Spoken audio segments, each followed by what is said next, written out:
Good morning. Welcome. Today is Sunday, April 5th. How's it going? My name is Angela. I am a front-end developer and a software engineer in St. Paul, Minnesota. It's also Easter Sunday, so if you celebrate, happy Easter. I'm here. I'm here with you. I'm streaming today.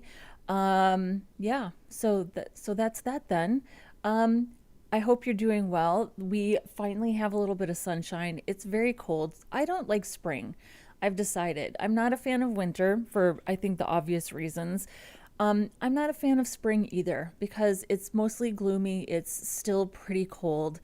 And yeah, I just would like warmth and some sunshine. At least today we have a little bit of sunshine. So there's that. Today is day 5 of 30 days of vanilla JavaScript. This is where I go live every day for the month of April and complete a JavaScript, I guess, mini project, challenge, whatever you want to call it, UI element, component. I'm a front-end developer and a software engineer. I think I said that. I've been a front-end developer for almost 13 years.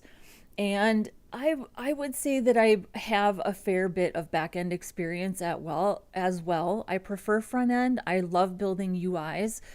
This is a vanilla channel, HTML, CSS, JavaScript, the 3 things that the browser renders natively.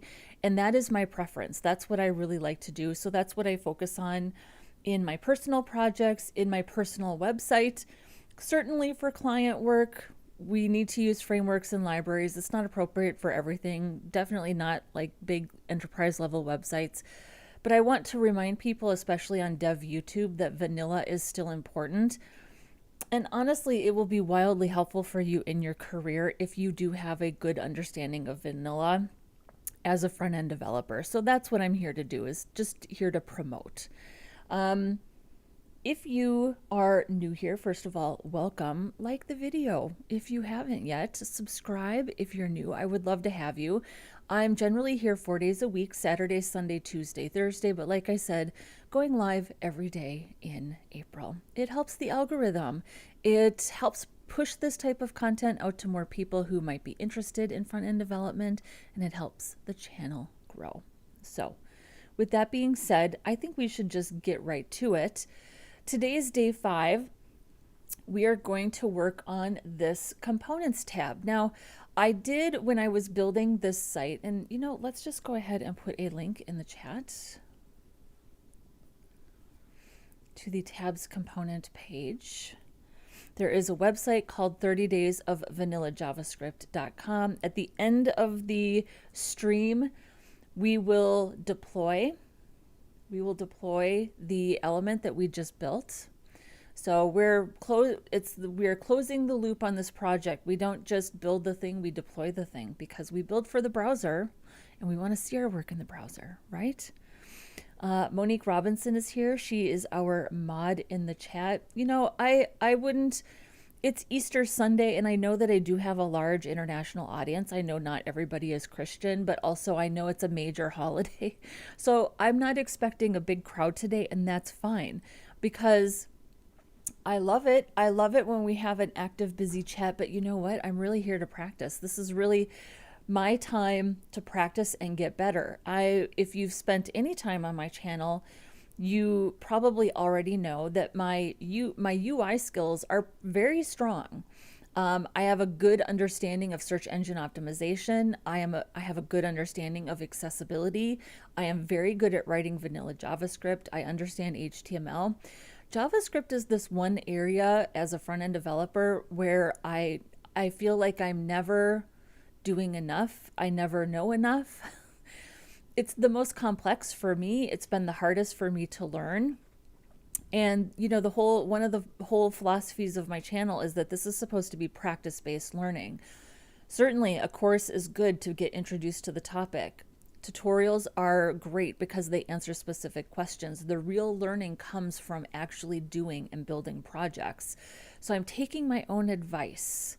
The whole point of this is to complete these mini projects every single day to get better and to feel more comfortable. And it's not about memorizing JavaScript. That's not the point of this. It's about understanding it, certainly learning it, knowing how to do basic things and advanced things. But also it's about the problem solving, right? It's about the problem solving. So the things that I am going to work on for these 30 days, these are things that I got a little help from ChatGPT, which I am grateful because ChatGPT did a very good job of sort of starting simply and building up with complexity. So most of these are from ChatGPT. A few of them are things that I wanted to do, things that I have been asked to do in my career and that I have done and that I do have code for. That's the other thing, is that there aren't really any rules for this challenge. I want to avoid asking ChatGPT to give me a big block of code that I'm copying and pasting. This isn't a vibe coding challenge. It's a problem solving challenge. So I will Google things. I will ask ChatGPT to explain things to me. But what I really want to do is read the documentation so I can learn and understand. And I am a huge fan of MDN. I just think their documentation is so good. And I also want to promote, especially for new developers who are coming into development in this whole AI era, I want to promote reading documentation. And I want to remind people like, hey, the documentation is here for a reason. It's good. It explains things. I want you to read these things. I want to read these things, and I want to have a better understanding of these things. This is how we do it. But also, ChatGPT is a great tool. Whatever you decide to use, whatever AI tool you decide to use, they're great tools for having to, it's like having a teacher who wants to explain things to you, right? But you have to tell it like, hey, I don't want you to write code for me. I don't even want you to refactor my code. I just want you to explain to me what's going on. Help me understand. Or if you're stuck on something, ask ChatGPT to tell ChatGPT where you are in your project, and just ask it to give you a hint or to point you in the right direction. That's really the best teachers aren't just giving you the answers, they're showing you where to look next. In my opinion, that's such a great way to learn. ChatGPT is a tool that we tell it what we need it to do for us. I really believe that. So there's that. So let's get started, shall we? One moment, please.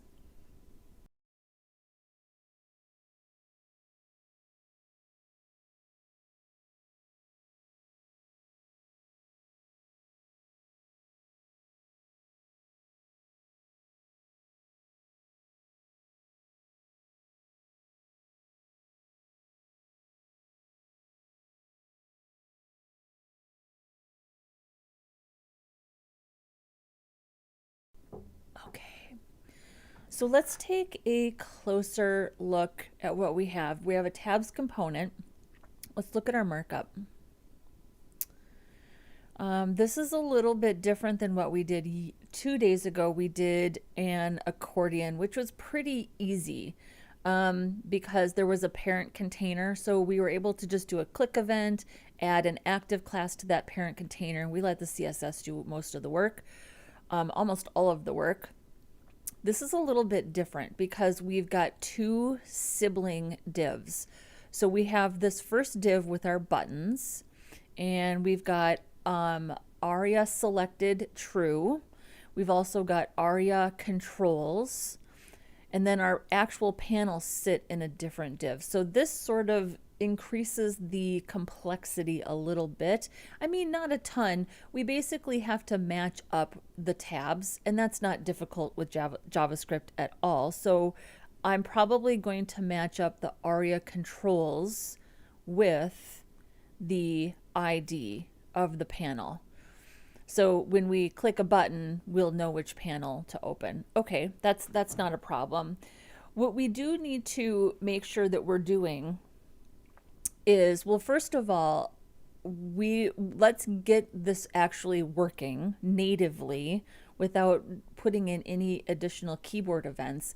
But we do need to I'm going to ask ChatGPT to describe the correct accessibility behavior, because I'm pretty sure that we need to be able to include arrows, people using their arrows on the keyboard to go, let me see here, arrow key navigation. Here's what it says.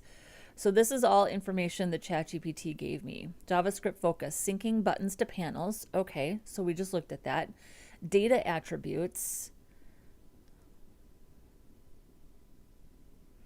I'm going to use the aria controls as data attributes, right? We do have a data tab target. Is that a better tab panel 2? I don't know.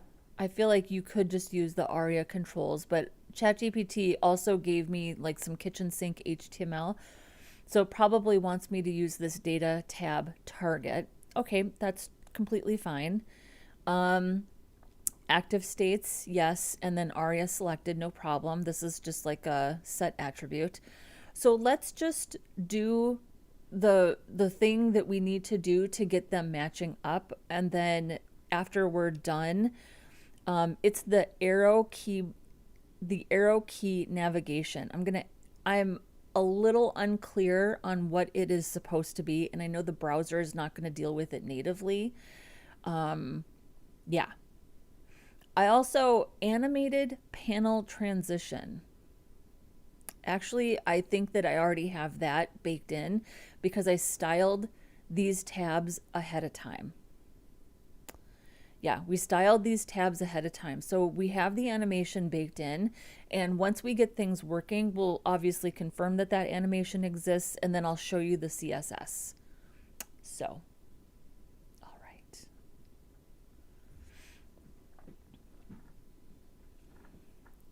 It's going to be a good one.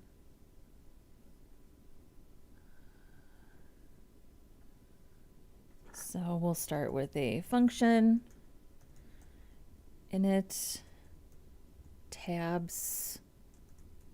We'll do tabs component. And because I always forget, I'll just do this now. And I already have everything linked. I already have everything linked right here in our head.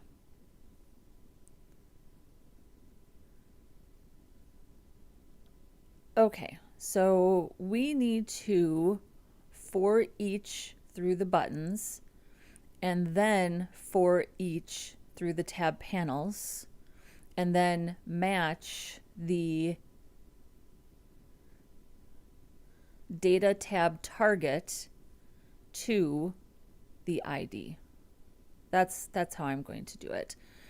I also want to scope this just to this module. So I'm going to put in a class at the parent container on the section, and I'm just going to say tabs, tabs, we'll do an underscore component.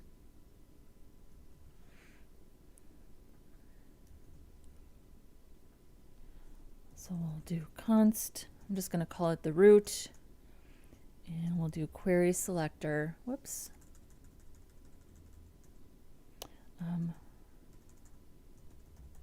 document, query selector, and then we can say,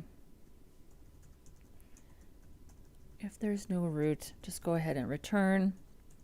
Now everything will be scoped to the root. So we'll get the tabs first. So we'll say const tabs equals the root, query selector all, so we're going to build that array so we can for each through, and then we'll get the panels.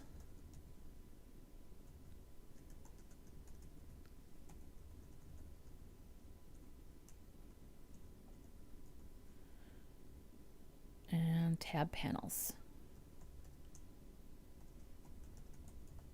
Oops. All right. So I'm going to for each through the tabs first. This is just my approach. You might have a different approach. This is just the approach that I'm comfortable with. So we will for each through the tabs. And then we have to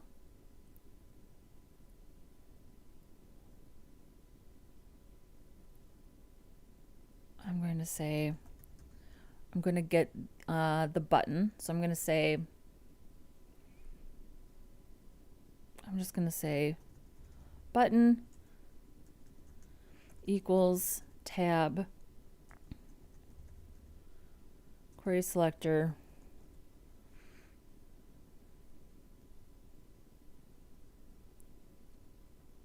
or probably we want to use the data. Do we want to use the data attribute? Does that work? Why do I feel like that didn't? Does that work? Tab query selector, just get the data attribute. Let's find out. So then I'm just going to console log now before I go any further. This is the other thing that I'm learning is if I'm not sure if something's going to work, console log early and often.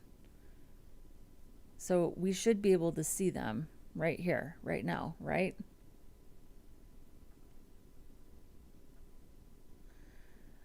Yeah, that didn't, it's not a valid selector. So I think that I have to do, oh yeah, okay, hang on. I know what to do. I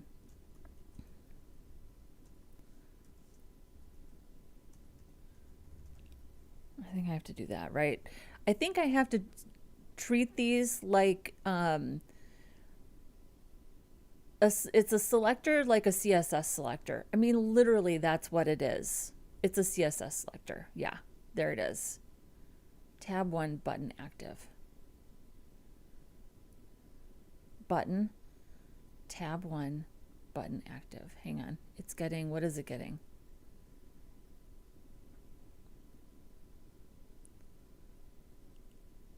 So it's, oh, that's interesting. So console logging the button, console logs the ID and the class automatically. I didn't know that. Look at all that information. Okay. Good. So now we have our button. Now I'm going to for each through the panels because we have to get the panels and match them up. So I'll say const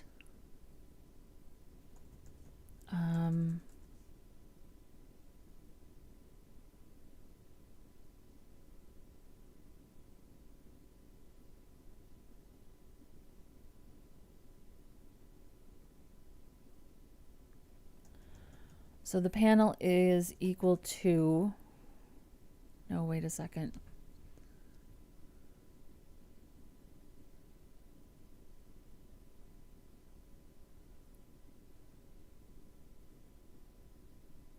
I'm going to say PNL. Okay, I have to think about my strategy here.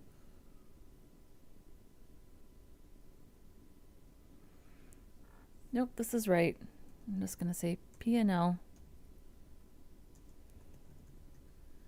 query selector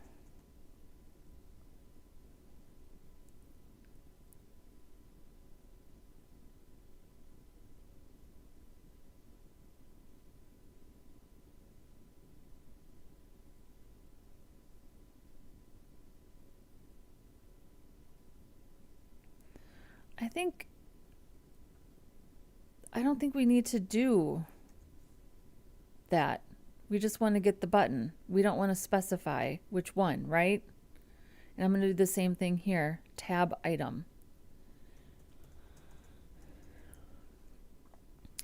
Yeah, I'm going to change this to item. That makes more sense, especially since the class name.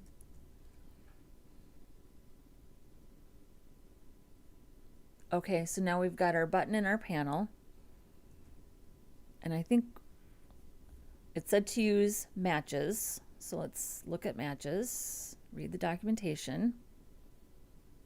The matches method of the element interface tests whether the element would be selected by the specified CSS selector. I mean, I just want to do like if they equal something. That's what I would do, but if, oh, it's saying to do this.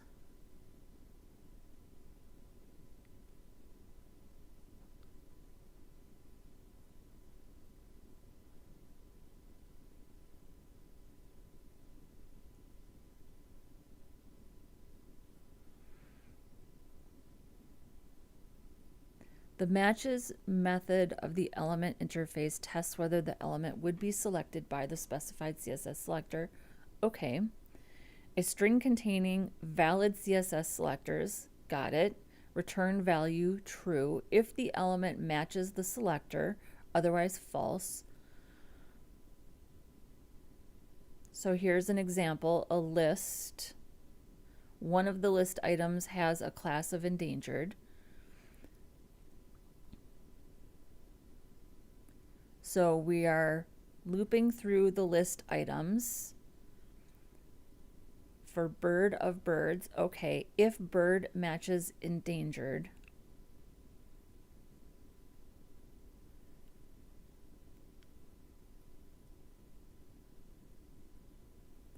So it clearly wants me to use matches. What else does it want me to use here? Syncing buttons to panels, yes. Data attributes, data set. Let's look at data set.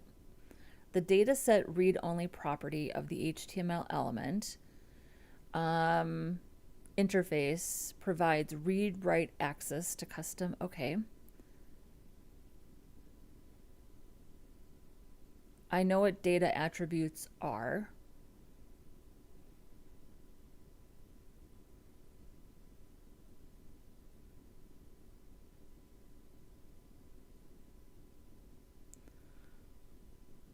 Oh, okay. So data ID would be element dataset ID, data, date of birth. So this would be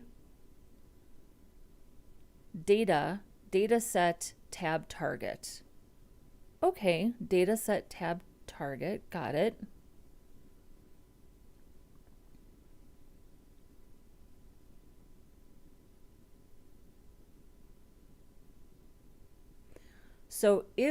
So I'm not going to use matches. I'm going to say if I'm going to say if button data set, no, stop. If button data set tab target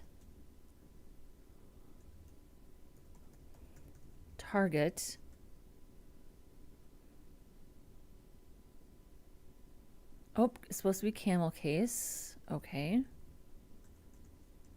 If data set tab target equals panel data set tab target, right? So if the button tab target and the panel tab target, then we want to add active to the button and we want to add active to the panel, right? So I'm going to say button, class list, add active, and panel, class list, add active. And I'm going to take out this. We'll put these in.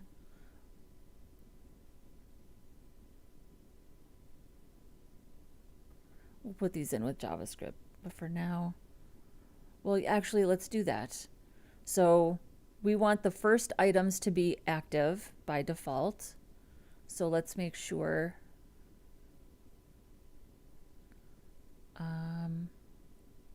Let's take these.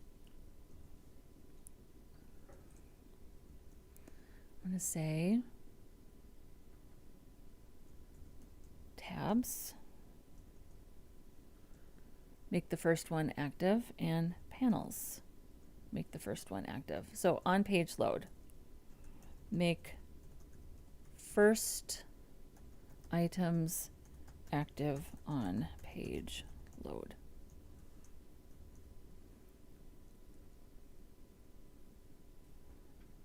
All right, well, let's see what happens. So far, nothing.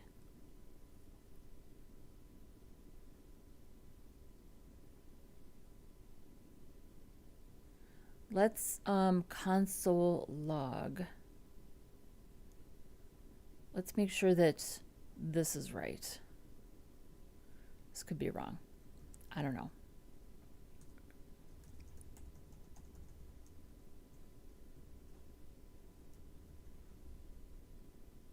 Yeah, tab panel 1, so that's right.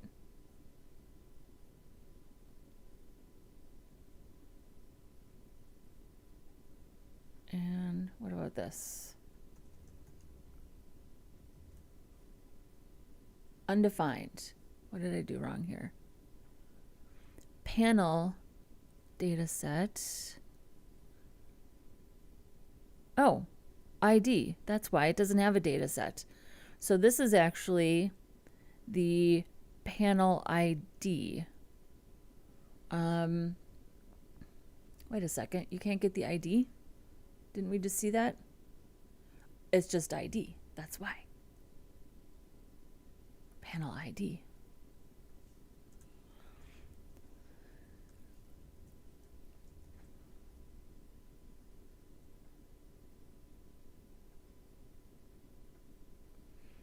Okay, but it doesn't work. Oh, it's still undefined. Hang on.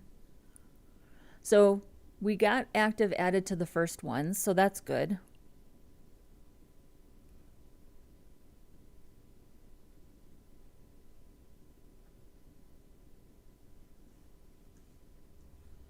Let's console log this.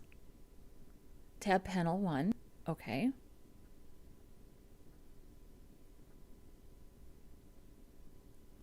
What's happening here?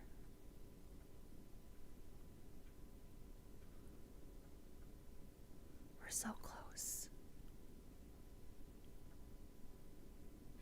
So here's our buttons. Let's just refresh. Oh, it probably is adding it. We have to remove it.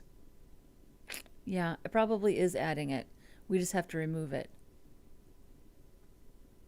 Oh, it's not adding it. Oh, it's not a click event though. Angela, come on. You gotta do the click event. Okay. We're good. I'm good. We're all good.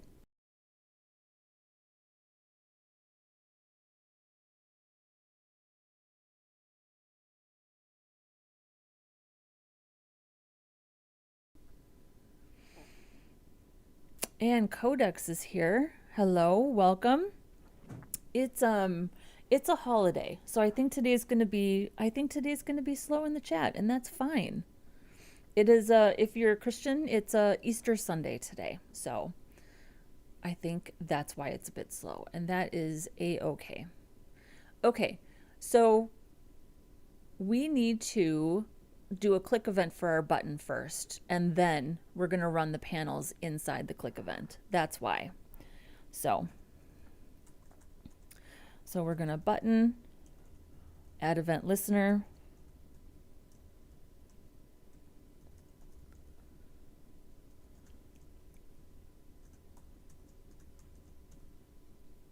and then we're going to for each through these panels after we click on that button.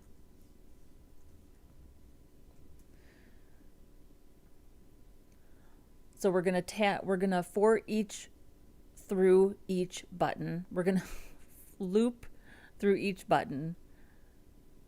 once we click on the button, I'm pretty sure this is the right order. No, hang on, let's see here. We're still not, we should at least be adding active to the first thing, but maybe there's a problem here.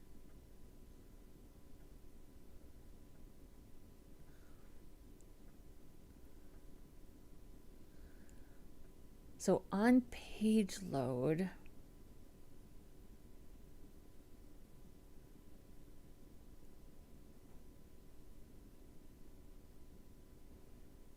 so it's not adding it. Let's see here, why not?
Hmm.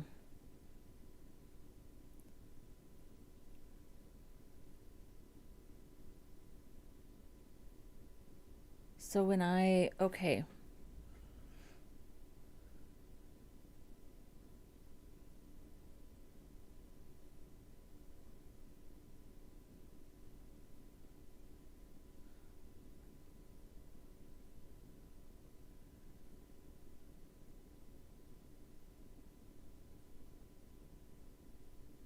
Oh, hang on. The tabs are these, the buttons.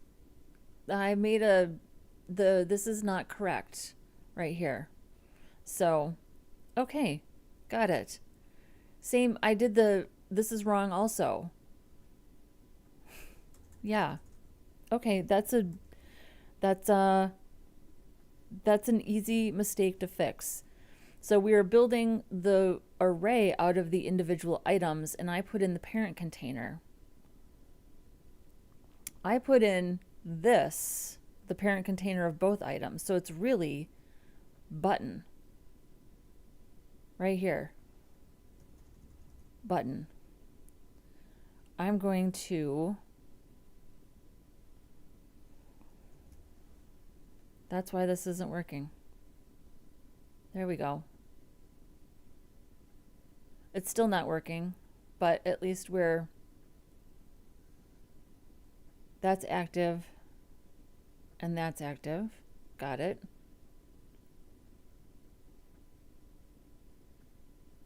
I should at least be able to click on this and have it add the next one, but it's not.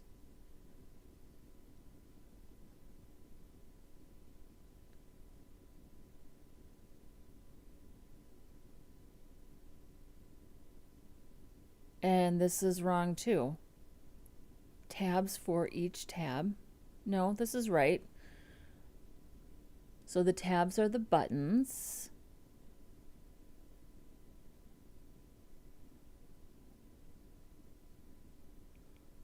The button is the individual button.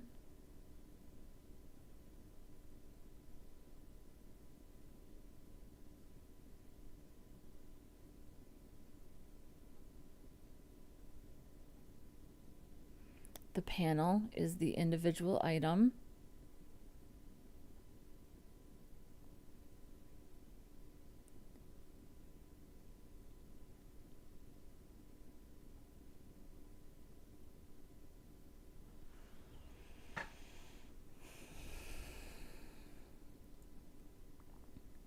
We're console logging the ID. Oh, let's see what our error is. Okay. Cannot read properties of null reading add event listener. Okay, that's good. That's good. So we probably need to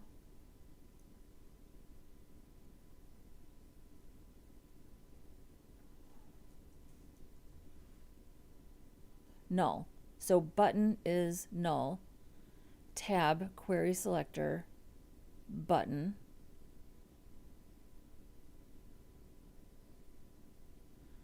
So we're getting all the buttons, right? Console log tabs. Yep, we're getting all the buttons.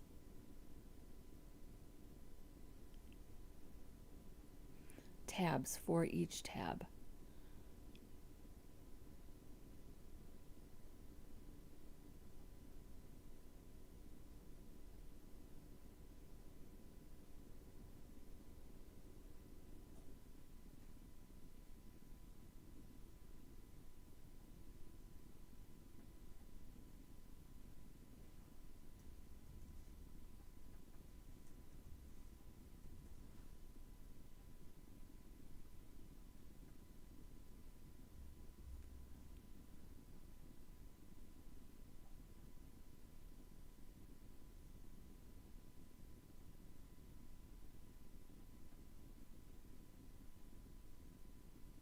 What am I missing? Why can't I?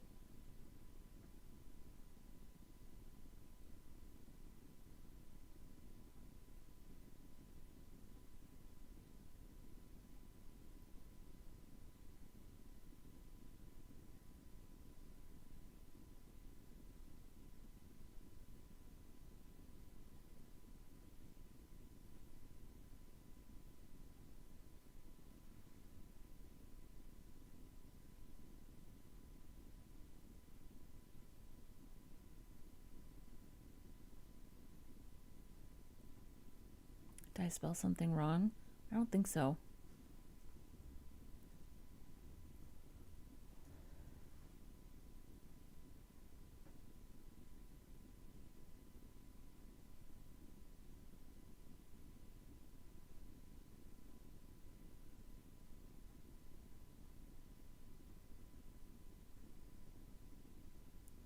This is spelled right. This is spelled right. Yeah. The tabs are the buttons. We can console log all the array. We're adding active to the first tab and the first panel. What's tab?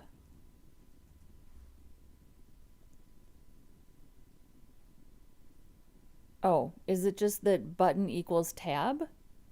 Do I not need to do this? So maybe it's just that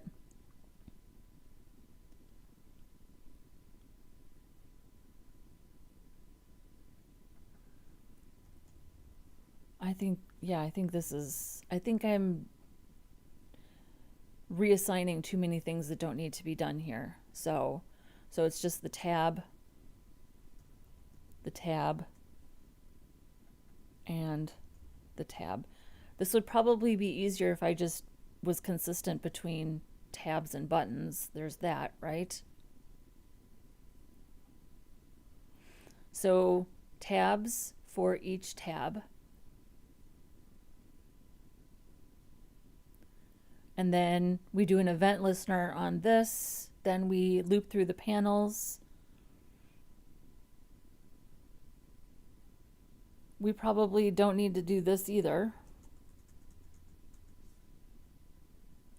And then this is just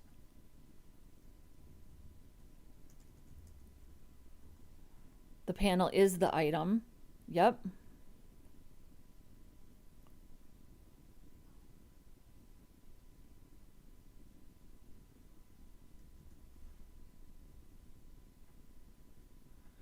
Okay, so this part is working. So now we just have to remove the other one once it's done. Okay, we're figuring it out. Next move is here. Hello, welcome. Happy to have you. Nano Okia is here. Welcome, my friend. I'm glad you can come hang out with us. Yes, you know what though? These are the best mistakes to make, in my opinion.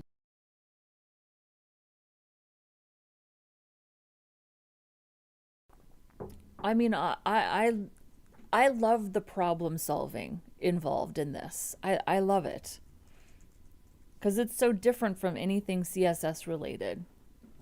So I'm here for it. I'm into it. Okay, I'm gonna take out our console logs.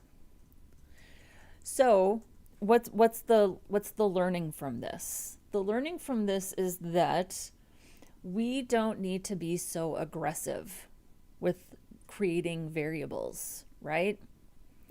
We for each through these tabs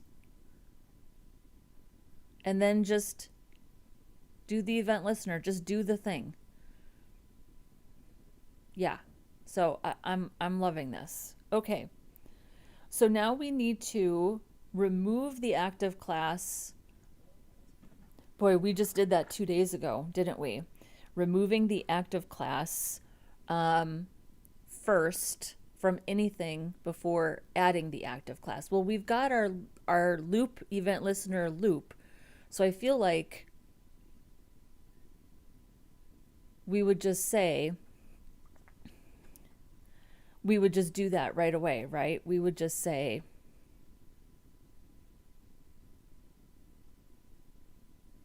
so what did we do 2 days ago? We had to check first if something was active and then do like it was like a toggle on our accordions. So I want to just, once we click the button and then we loop again through the panels,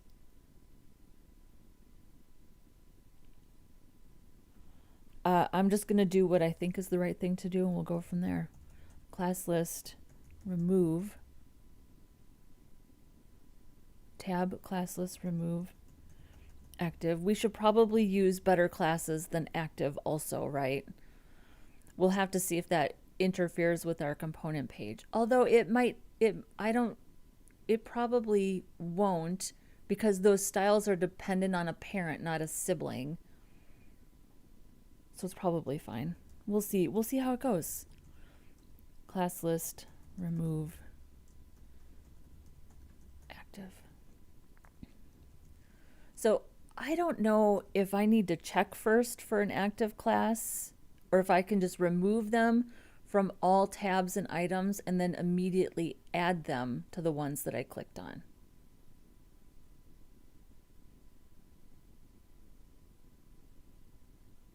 I feel like I need to add, I don't know, remove from other tabs and panels first. Then add to the tab and panel clicked. I'm sure it's not going to be this simple. What the frick? Really? Wow. Stop it.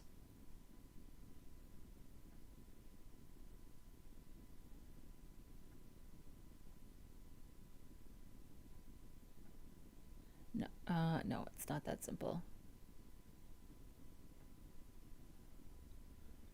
We're pretty close though. Okay, so on page load, let's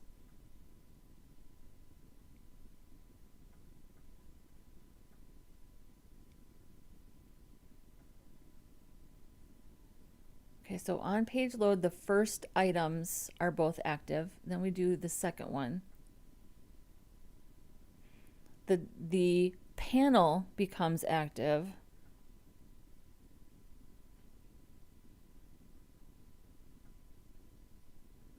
But the first one is still not active. So I think we have to do something where we're like, let's go back and look at what we did on the accordion. I'm sure it's going to be very similar. Okay, so what did we do here? We went through each of the items first. Then we clicked on the trigger. Then we checked to see if something was active. So we're just checking to see if an item is active. Okay, that's good. I think that's a good strategy. Let's do that again. So we're going to check and see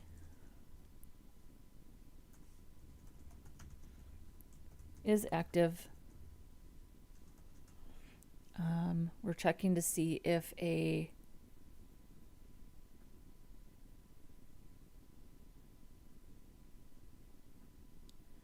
tab class list contains active. So we're checking to see, and that comes before the for each. So this is actually going to go up one level.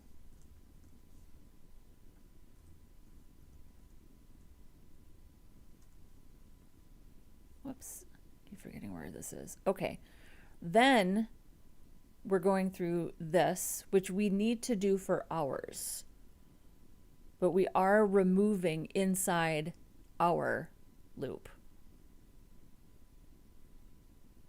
And then if it's not active, go ahead and add the active. Oh, Angela.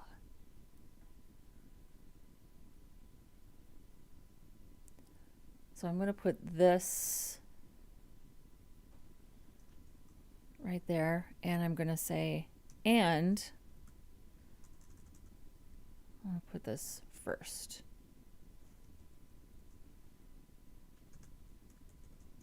So I'm going to say, and if is not active.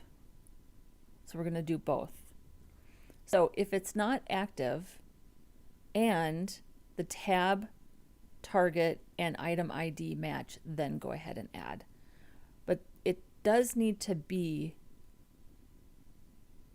inside this for each in order to do this.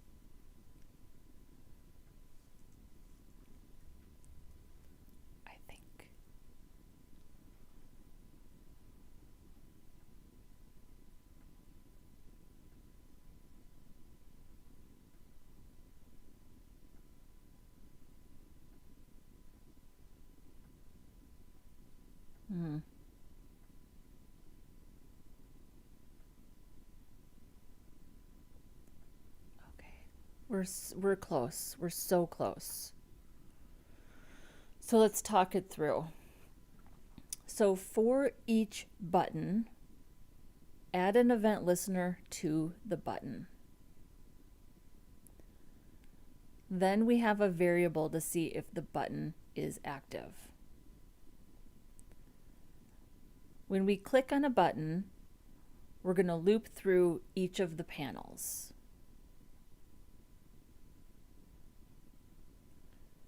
I mean, I want to take this outside of the loop, but I don't think we're going to be able to get this item ID outside of the loop, right? It has to be inside of this for each.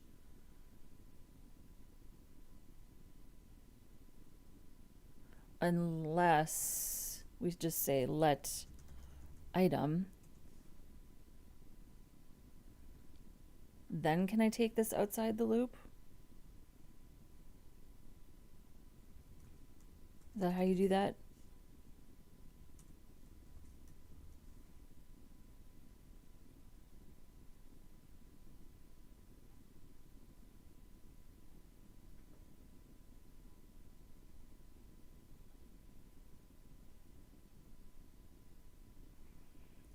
What just happened?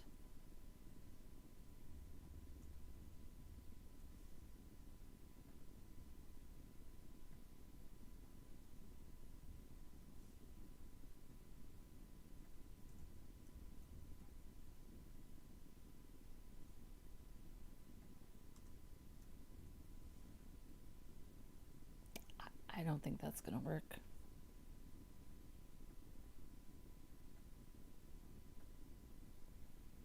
Okay.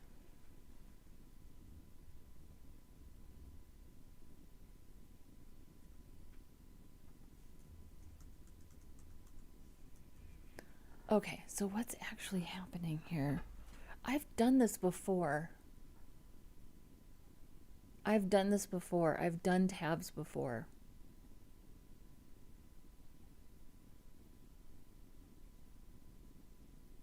Where did I do this before? I'm gonna go look at my GitHub because I did this like a couple years ago. I had this figured out. Let's see how I did this a long time ago.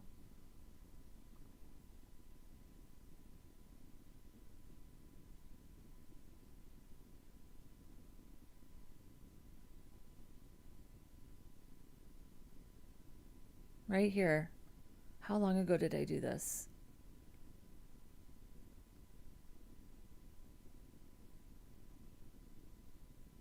Oh, GitHub, come on.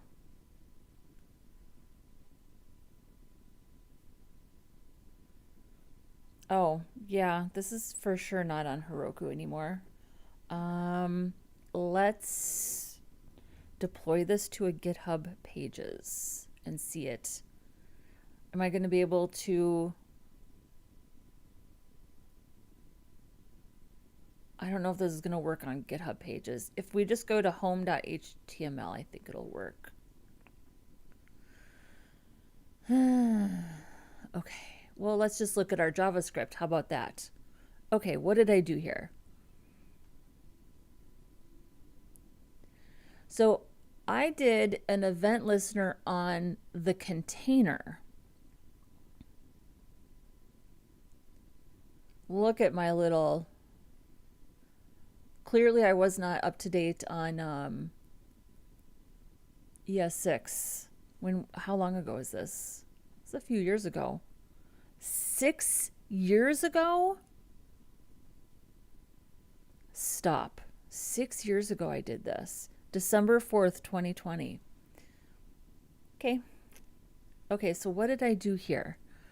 So I did an event listener on the container.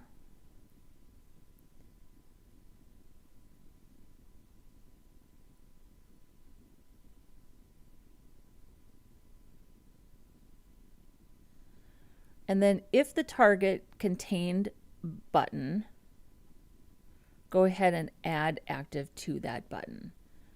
And then for each button and for each panel, if the button equaled the target and the ID of the panel equaled the ID of the button, go ahead and add active. If the button was not clicked, remove the active class. So if the button did not equal the target, go ahead and remove active. And if the IDs match, remove the active class. So if the content, so inside this if statement, if the button does not equal the target, so if the thing I just clicked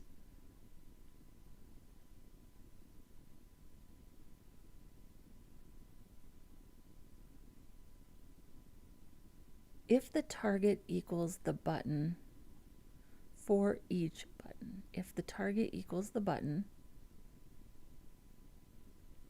remove, if the target does not equal the button, remove active, and if the IDs match, remove the active class.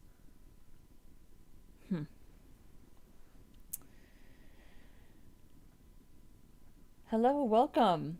Yes, I do have a time limit on the chat. It just keeps things, we make sure that we have the right people here, right? I will be watching your upcoming lives because I want to learn core programming from scratch like this in an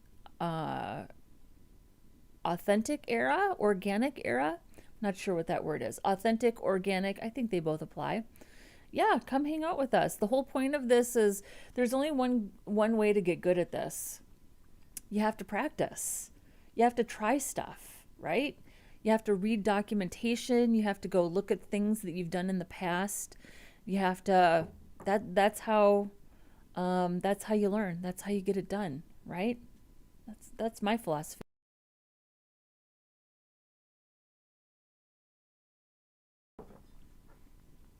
Okay. This is not a bad way to do it. What do we think about this? I mean, obviously, look at, I was even using dataset ID.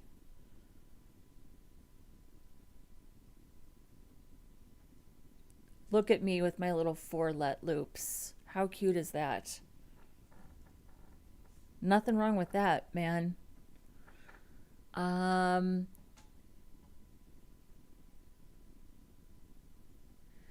and look at this. Apparently, I got a little help here from something called a website called gomakethings.com. Getting all sibling elements when a link or button is clicked with vanilla JavaScript.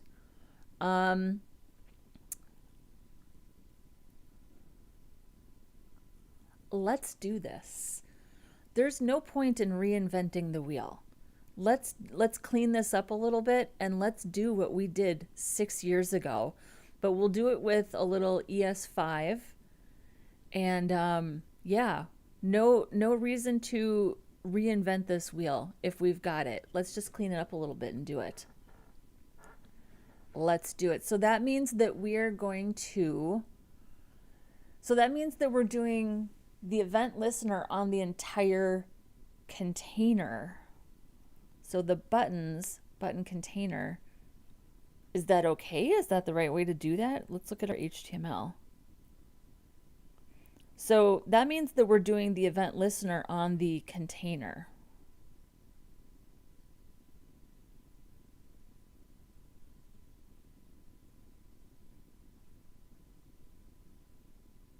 I mean, that's okay, right? And then we do the target of whatever's on the inside. Let's do it.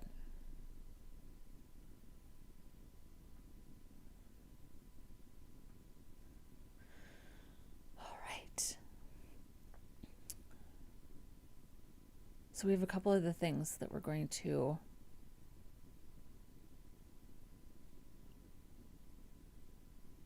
Should I be trying harder to make this work?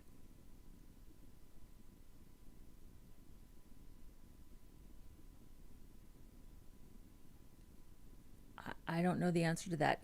I think here's the thing about JavaScript, and honestly, it applies to CSS too. There's more than one way to skin a cat. There's more than one way to skin a cat. And I think that there's developers out there who are going to die on a hill telling you that there is only one right way. There's only one perfect, efficient way with the fewest lines of code, right? I am not one of those people, but I do in the back of my head, as confident as I am with CSS, I'm very confident telling people I think that there's a best practice way. I would never say a wrong way to do something, but a best practice way. When it comes to JavaScript, though, I'm slightly less confident about that.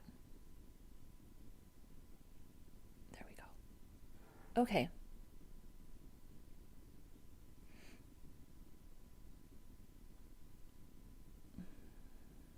Okay, so let's do it. So we do need to define our container, which is the tab list. So let's do that. Let's go ahead and we'll just call it the list. We'll call it the tab list. And I guess let's clean up some of our, maybe clean up some of our variable names.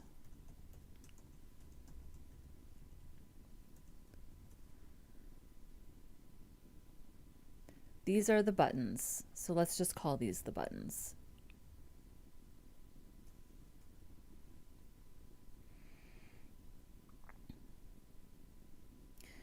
This is a good comment. Caffeine Cowboy says that only matters when you're doing a code battle. Otherwise, if it works, it works. One-liners make it next to impossible to understand a day after you write it. God, I totally agree. I totally agree. One-liners don't help me at all because I constantly have to ask ChatGPT, what does this mean again? This like tertiary thing where you have everything on one line. I never remember what it is. Okay, so we're going to do the event listener on the tab list. So we've got that defined. We've got, I'm going to rename this buttons.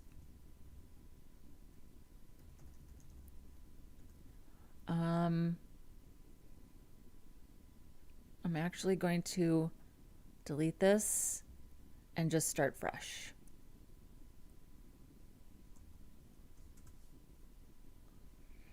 So we've got our tab list.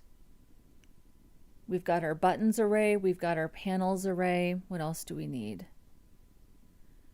And I think we need what's content item?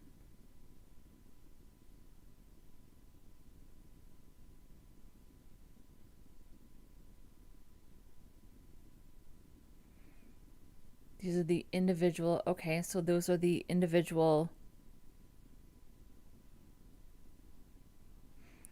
And then we're also getting the content container, contents.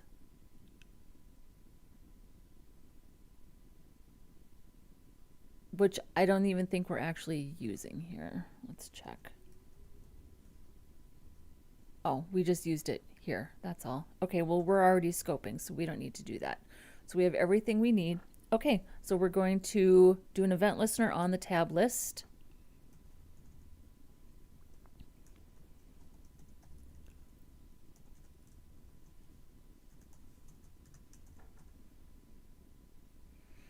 And we do need to capture that event.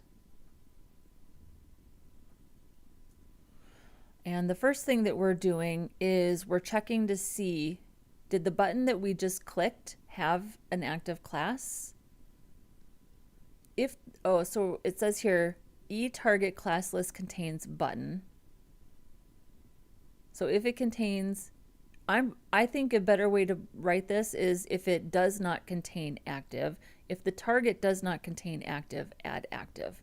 That's what I'm going to do. So I think that's a more efficient way of doing that. If the event target class list contains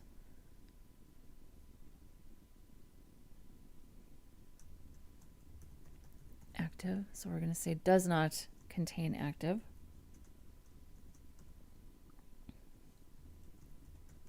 Target class list add active. So that's the first thing that we're doing. And we don't need to say equals true because it's already a Boolean. So if the thing we just clicked does not have an active class, go ahead and add it. Next.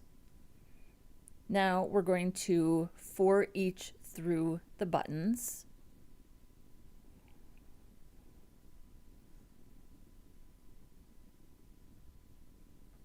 Buttons.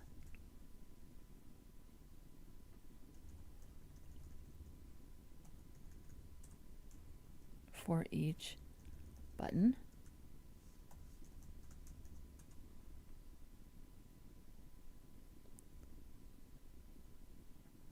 Change that.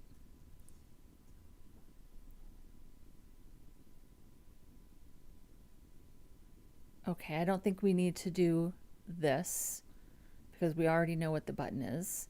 And then we're going to immediately after the buttons, we're going to for each through the panels.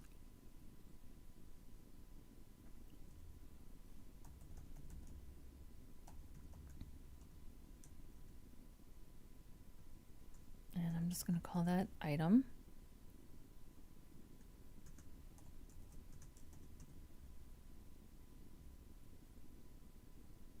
Okay. And then we know that we need to get the data set and the ID, no problem. I'm not going to define those separately. I'm just going to say if the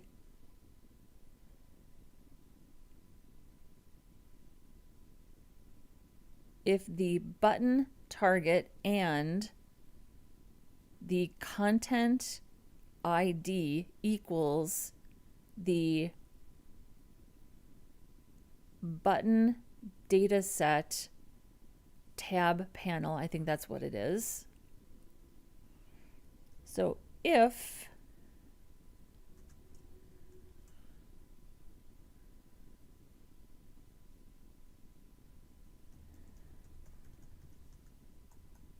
equals the button, I'm confused about why I have to do that.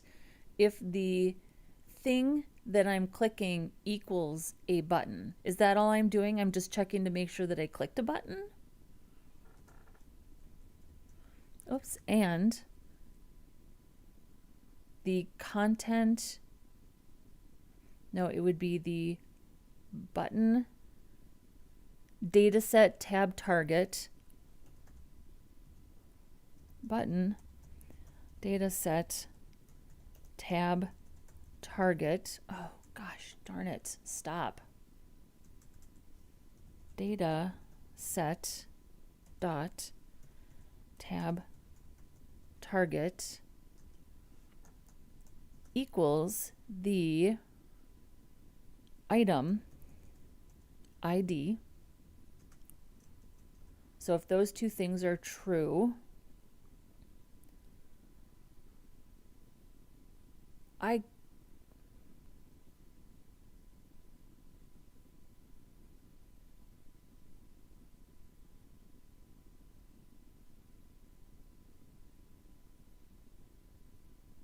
so if the thing I just clicked is actually a button, I think that's what that means. And the button tab target equals the item ID, then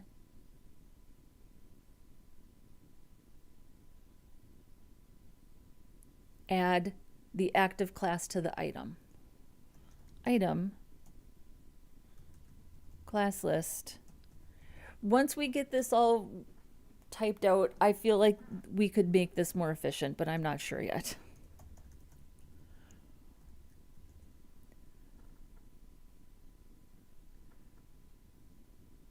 Okay. Let's see if we can at least do this.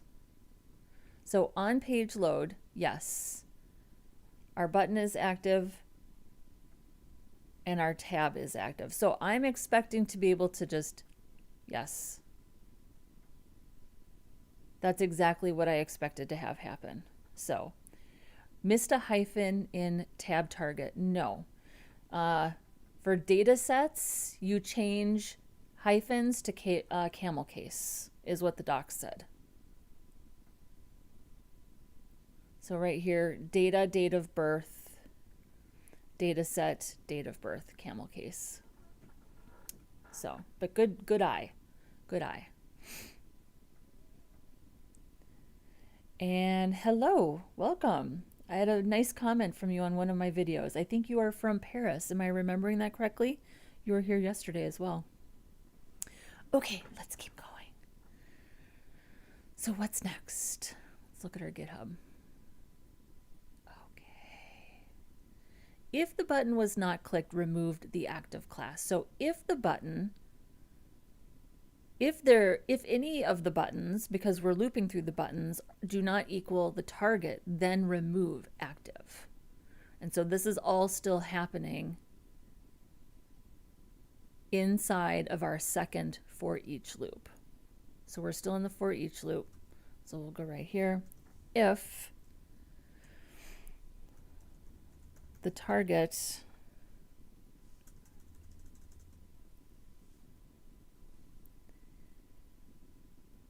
if the button does not equal the target, I'm going to do this the other way, if the target does not equal the button,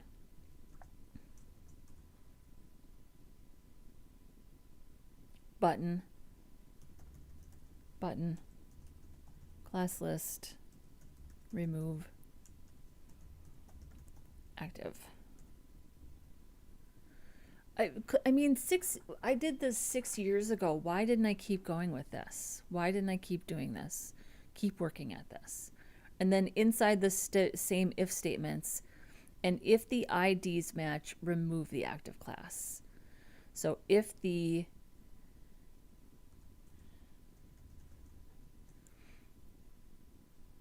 if the item, so I think we just want to do this again.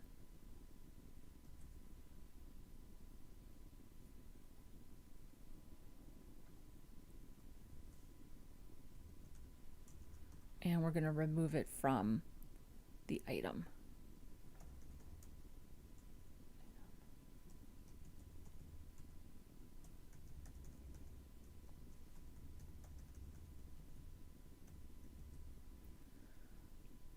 Okay, and we'll put some comments in here as well.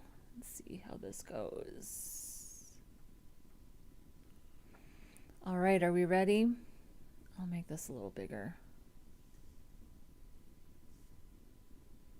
Are we ready? Here's our tabs. Here's our panels. Look at that.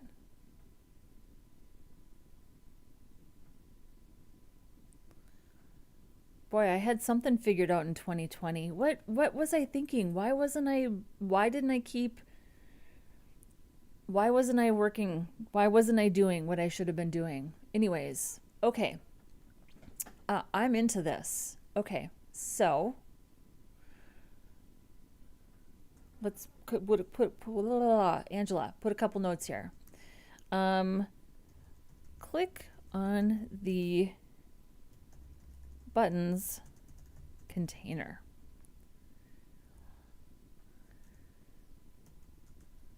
Loop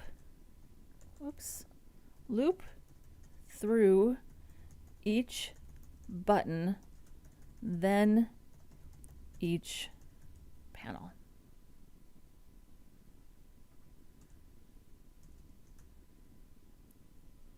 If the thing clicked is a button and the button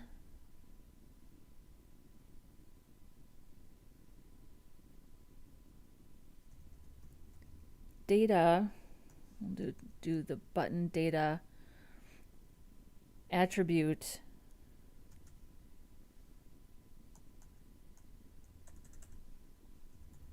equals the item ID, add an active class to the item. I think it's a good idea to make sure that we have comments in. I should probably be doing more comments since the whole point of this is like teaching and education, right?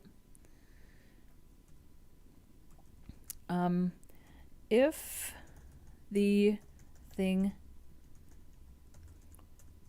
clicked is not, so if the thing clicked is not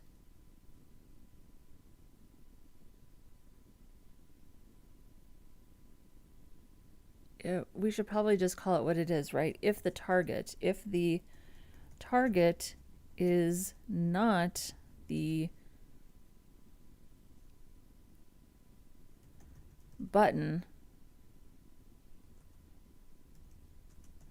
and the button has an active class, remove the active class.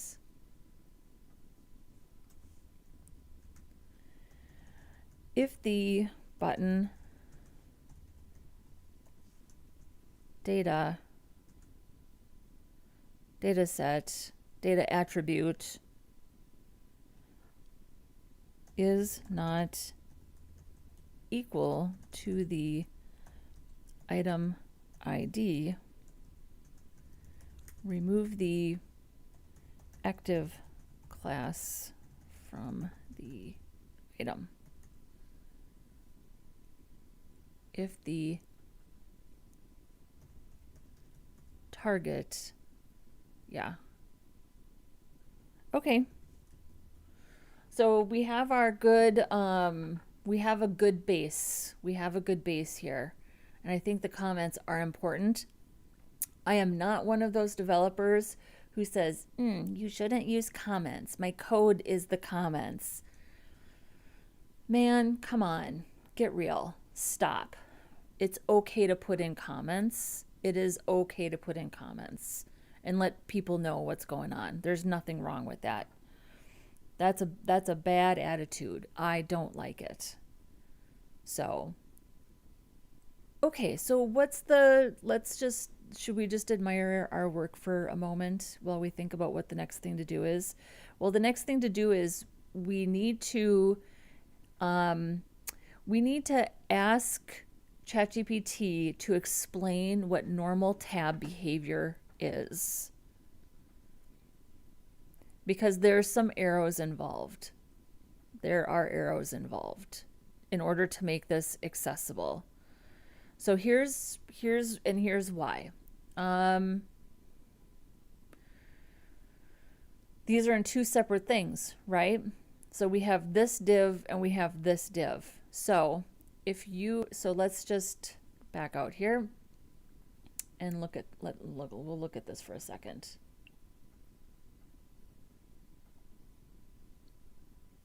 So I'm going to refresh my page and we're going to tab. So we're starting up at the top. We get to skip content. Yes, I want to skip the content and I want to go directly to the content. Okay, so now we're in this first group of buttons. If the first tab is open, shouldn't focus move to the panel? We're not getting a good illustration of that because there's nothing inside the panel that's focusable. But even if I add something focusable, focus still will not go into the panel until we've gone through all the tabs first. And if a tab is open, we need to make sure that it's focusable for screen readers. We don't want to make a screen reader. If somebody interacts with the button and opens that panel, they shouldn't continue going through tabs. So let's just add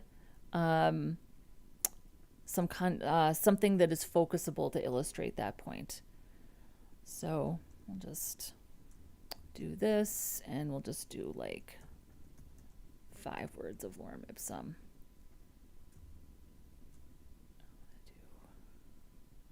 We'll put this in a couple other spots. And we'll put this right here. So now we have some links, things that are naturally focusable. Okay. So I'll do this. Whoops.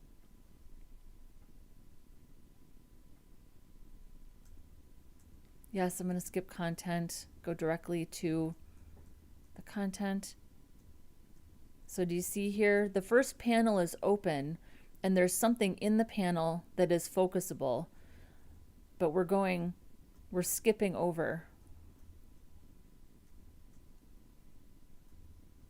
Where are you?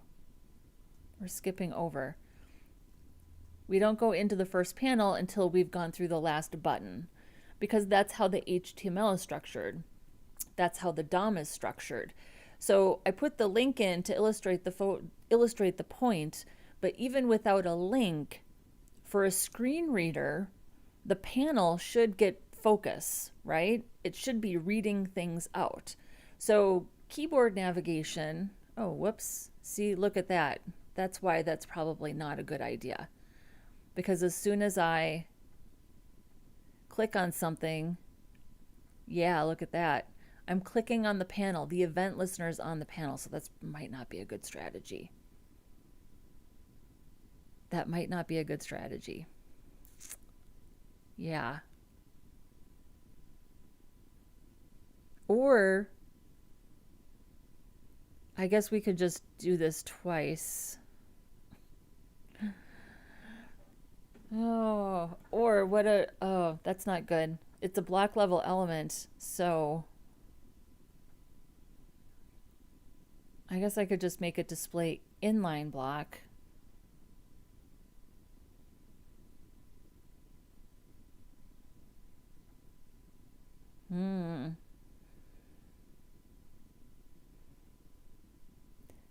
because the click event is on the entire thing.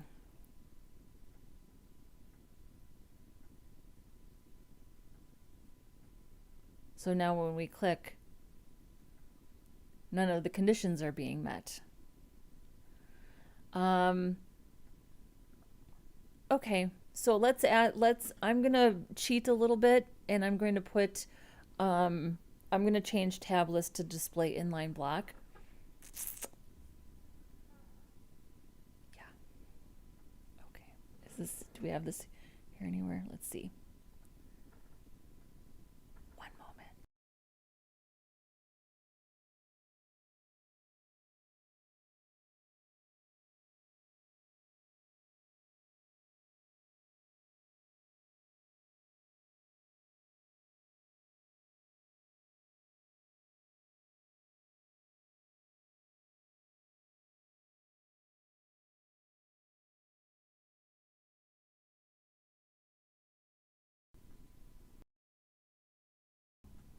And Emilio is here.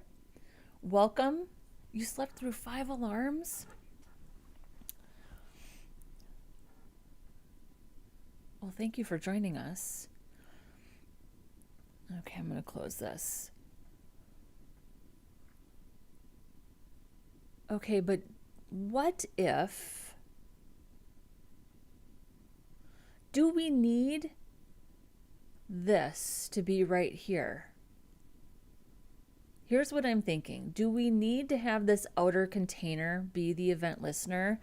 If we're starting with the first loop, could we do loop through the buttons, tab list, which is basically loop through the buttons, and then add event listener on a button, and then do this?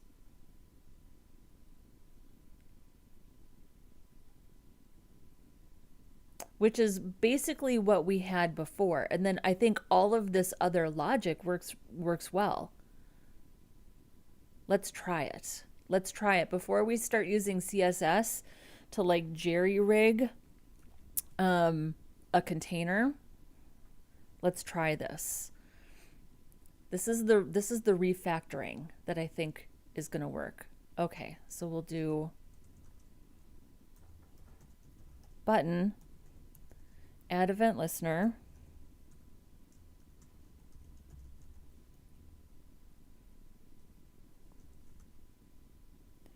and we need to get that event. And then let's grab this.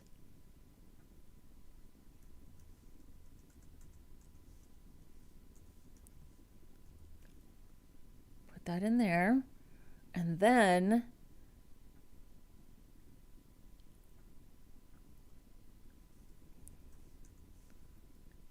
can we just do this right here?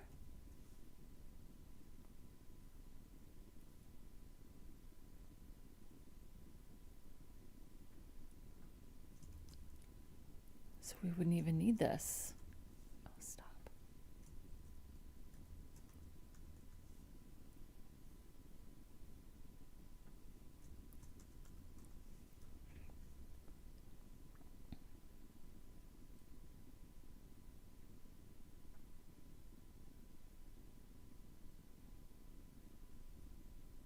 Let's see what happens.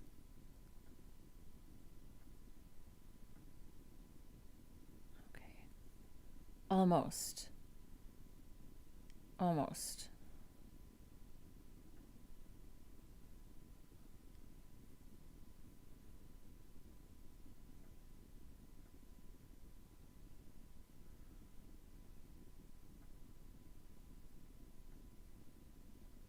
So we're adding, but we're not removing. Let's see here.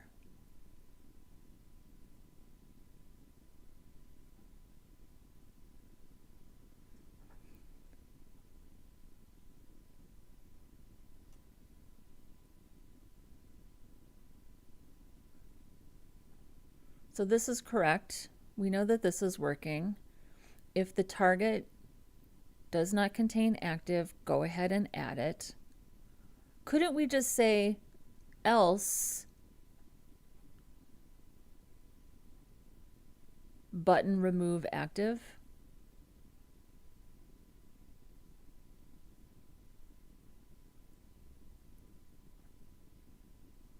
Let's try that.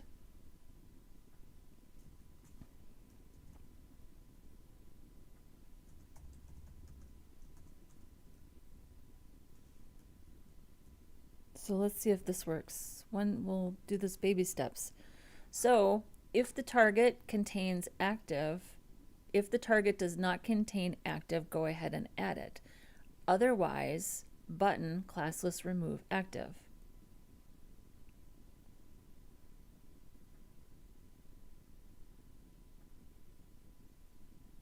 It's not removing it.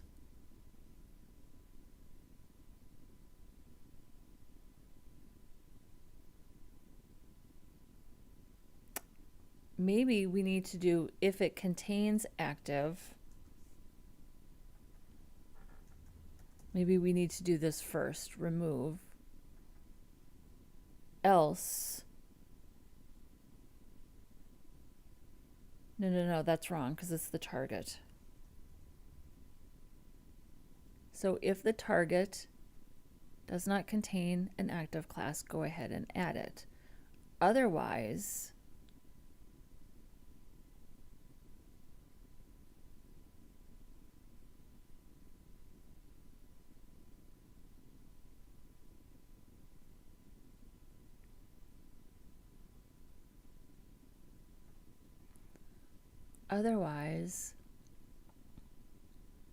remove from all the buttons, but this might not be the right place to do it.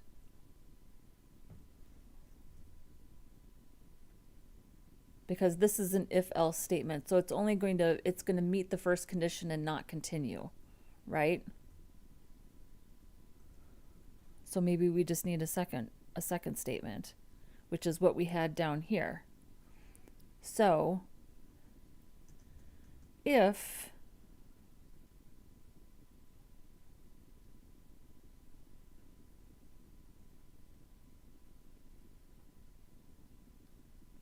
but I feel like we need to do that first.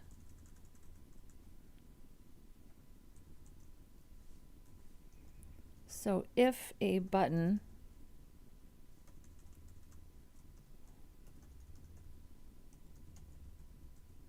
class list contains active button class list remove active.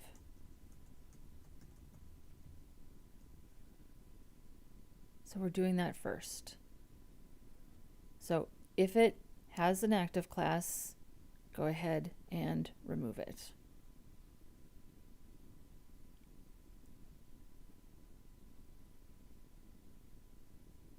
Well, then this should work, right? Because then nothing will have a class, so go ahead and add it.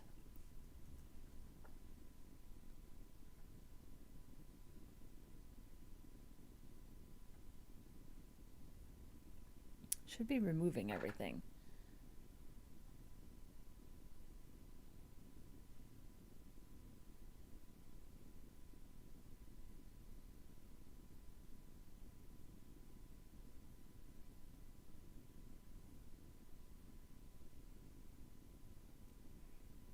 This is how I did it down here. If the target is not the button, then remove it.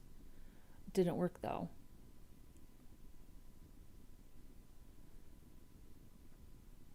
But maybe it just has to be first.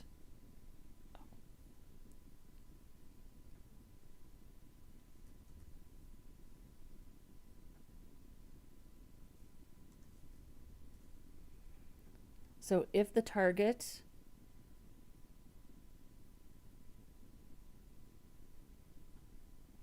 although I did switch these, so maybe they have to be in the other order. Does that matter?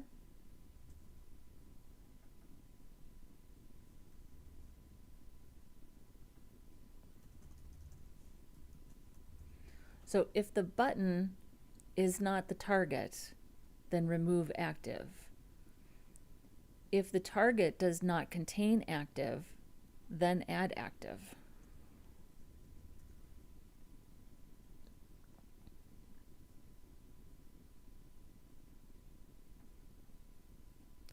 We're still not removing. Why can't I remove?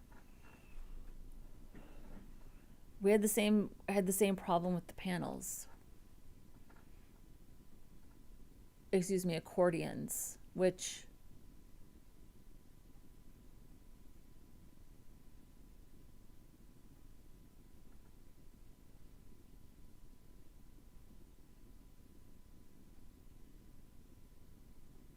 I think it's because everything is happening on the button that I'm clicking.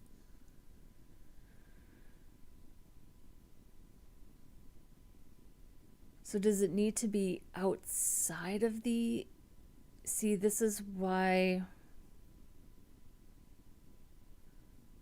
See, everything was in this one big event listener container. Yeah, everything was in that one big container. And I don't want to go back to that and then just use CSS to, like, if I made the container inline block, the whole thing wouldn't be clickable. I don't think that's the right way to do it, though.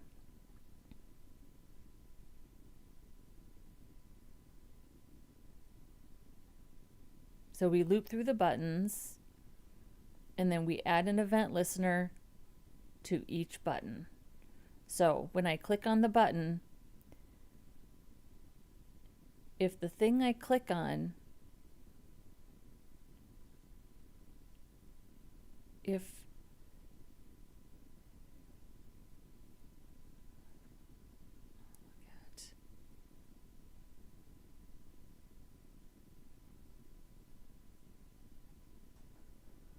go back and look at the accordion.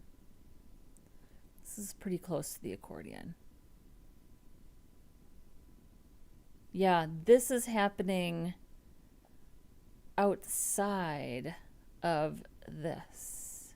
So item,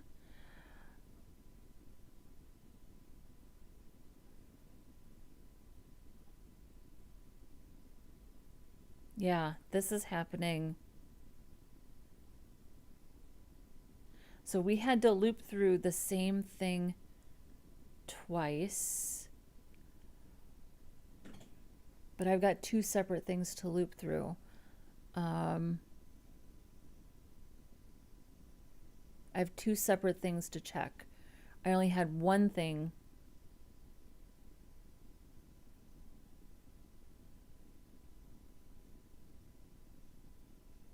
Yeah, because I didn't actually have to loop through the triggers. I was only setting the attribute. I was only ever looping through the items, but I only had one container for each thing. Now I have two.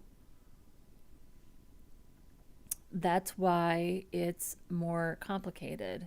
So we're looping through the buttons first because that's the thing that you actually click on.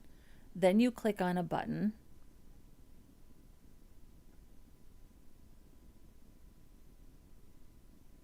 And we can add the class, no problem. We're adding the class. Did I have this right ever? Was this right at one point?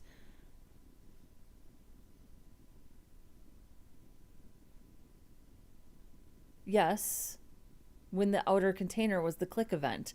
I never had it right the first time.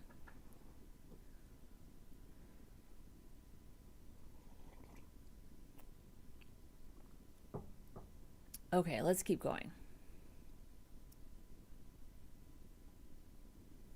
And we are adding active to the panels because we can see the panels.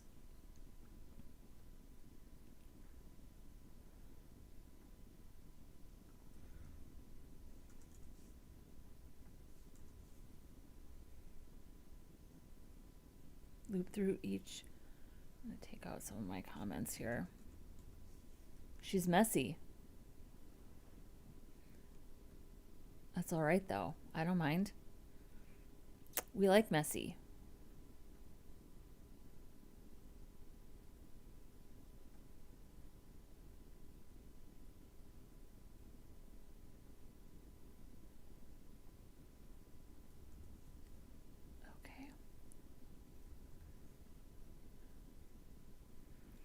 So we're going to loop through each button.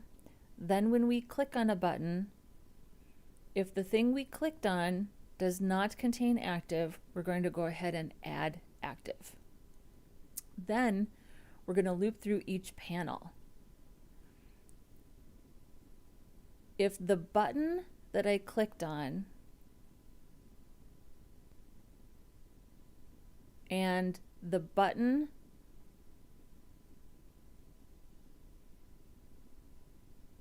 I'm unclear about why I need this. What am I checking here?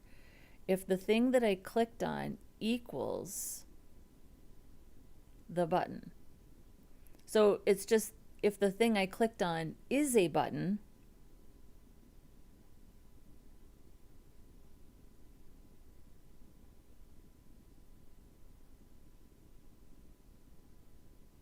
maybe the flaw was here. If the thing I clicked on is not a button, remove active. Maybe I just need an extra check here. No, I don't think so.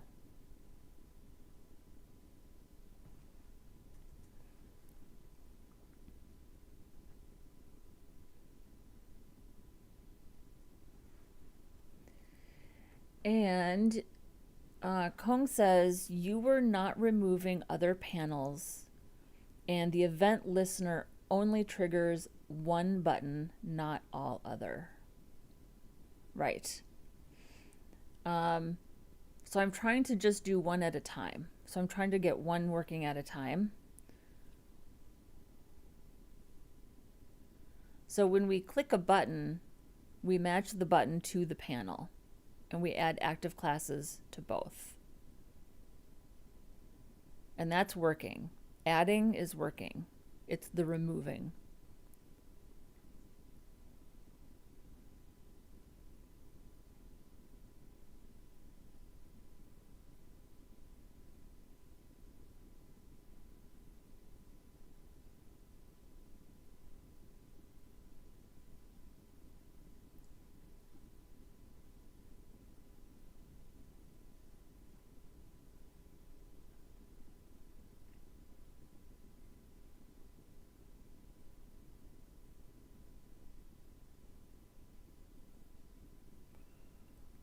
So if the thing I'm clicking on is a button, which I don't think I need this anymore because I removed that container.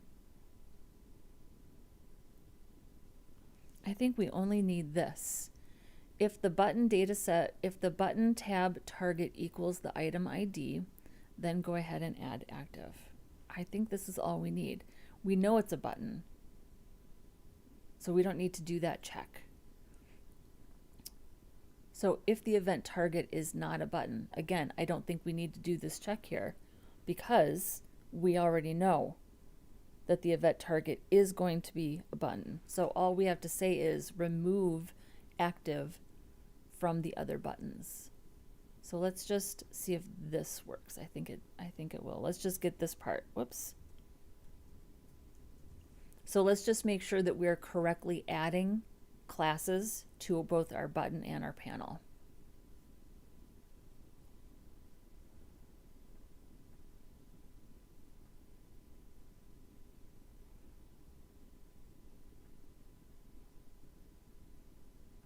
Yes. Okay, I was right. We did not need to do that additional check. So it's just how do we get them removed? How do we get them removed? It's not quite the same as the accordions.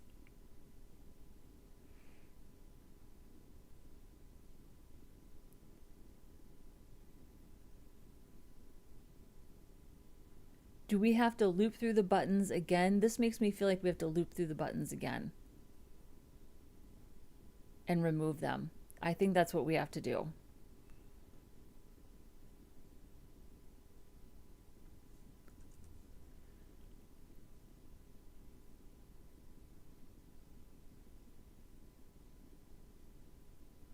But also, why do we have to do that again? Couldn't we just do that up here, like right here?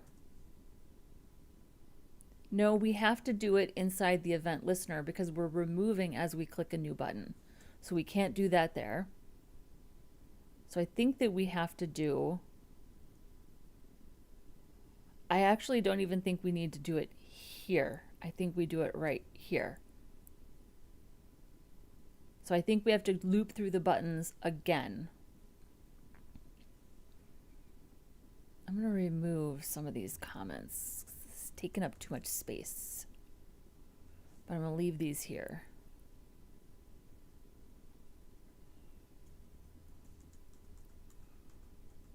So we'll leave that there. So now I'm going to loop through the buttons again for each. And I'm going to say btn.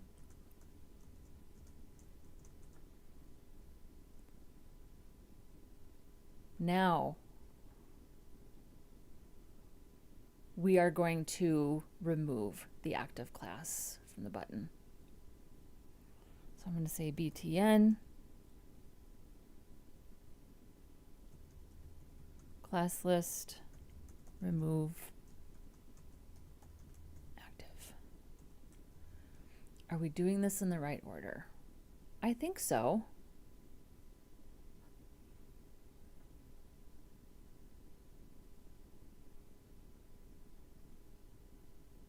No, we have to do this first. We're going to do this first before the panels.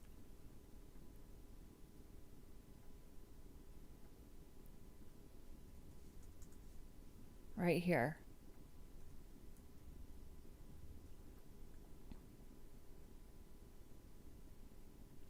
I think we actually have to do this before this. Right here. So we got to go through all the buttons, remove active, then we're going to add it. But I don't think we want to do this check, right? Because we're removing them all, so I don't think we need it.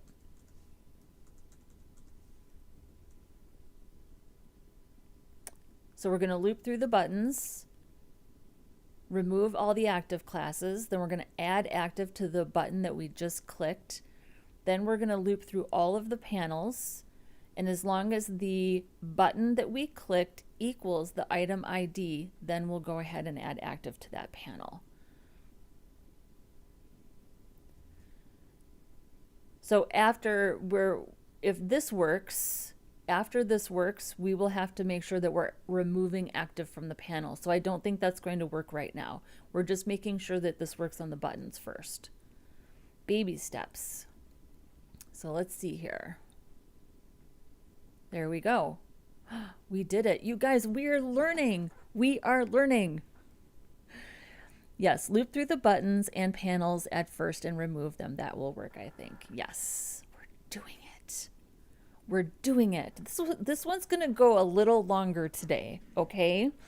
This one's going to go a little longer because we're at an hour 45, but we haven't done our accessibility yet. Plus, we have to deploy.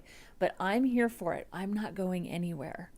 So I think we also have to remove the active classes from the panels. But I think that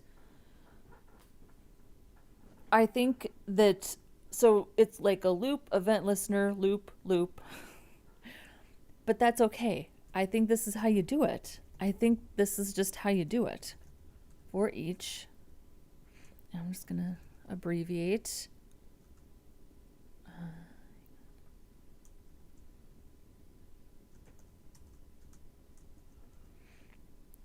And then we're going to go panels for each item. And we'll say item. Yeah, this is exactly like the accordions. We just have an extra loop that we have to manage. That's all. So we have to remove this active as well. So this is just to remove all active classes first. Yes. And then we'll say add active class to button. Clicked. Ooh, this is cleaner. This is better. This is way better. We don't need this.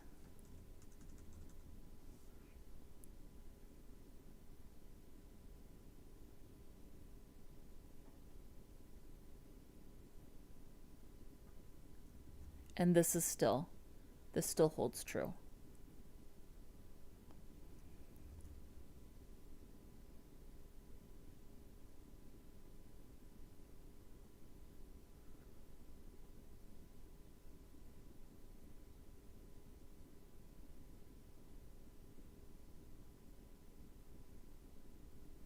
So this right here we did last with this, which is a little different.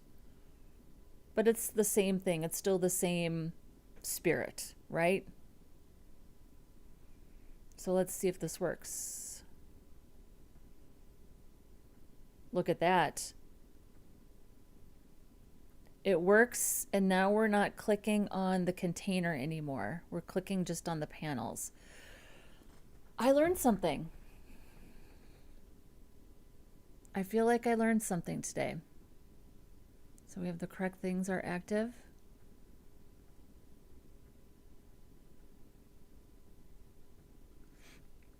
And shouldn't the panel outside the button loop, I mean separate panel loop? It does. It does right here. So here's panels right here, looping to add we're matching up the button with the item and then adding the active class here. So this is just to remove everything, and then this is to add everything. I love it. This is so much cleaner. This is so much better and cleaner than having that click event on the parent container. But you know what? It was a good little experiment, wasn't it? It was a good experiment. I'm glad that we at least went back, looked at it, tried it. Yeah, so this all makes sense to me. I'm good with this. Okay, so now we have our clean solution. Now we need to make sure that things are accessible, because this is not accessible. So we have to ask ChatGPT about what the expected behavior is. Let's also look at our list here.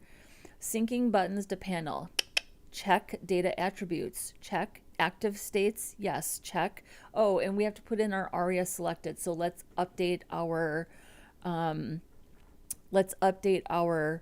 attribute and our aria. But we have everything in place here to do it, don't we? So if we're removing active, that means that we are also changing our aria attributes. I love this so much. So it's aria selected true, aria selected false, aria selected false. And do we have aria? What do we have here? We don't have aria that we have to worry about on the panels themselves. So we're just updating the aria selected attribute to either true or false. So let's look at our markup first. Let's make sure that we are handling all of that with JavaScript. So I'm just going to say false for everything. Well, I don't know. I'm just going to actually take the attribute out in the markup. Is that the right way to do that? I'm just going to take the attribute out, and we're going to let JavaScript handle all of this, because I mean, I don't know. Do you want a default state? We're letting, if this content was dynamic, which presumably it would be, you would have to use JavaScript to set the first items as active. In my opinion, you might as well leave these attributes. Well, no, they all need to be false by default, because if we're only setting the first one, we want all of them to be false. So we're going to say false by default, and then we're just going to set the first one, just like we set the first one to active, right? Yeah, that makes sense. Okay, good. Glad we talked that through. I'm going to close this. Gosh, I'm learning so much. I'm so glad I decided to do this. So glad. So really, it's just the buttons, the first item, set attribute, aria selected is true.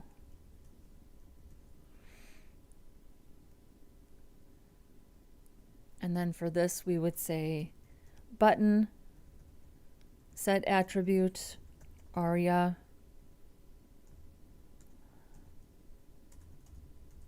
selected We set that back to false.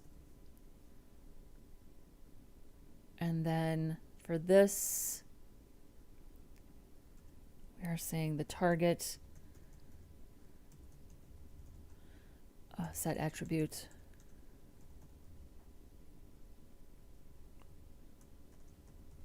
aria selected true.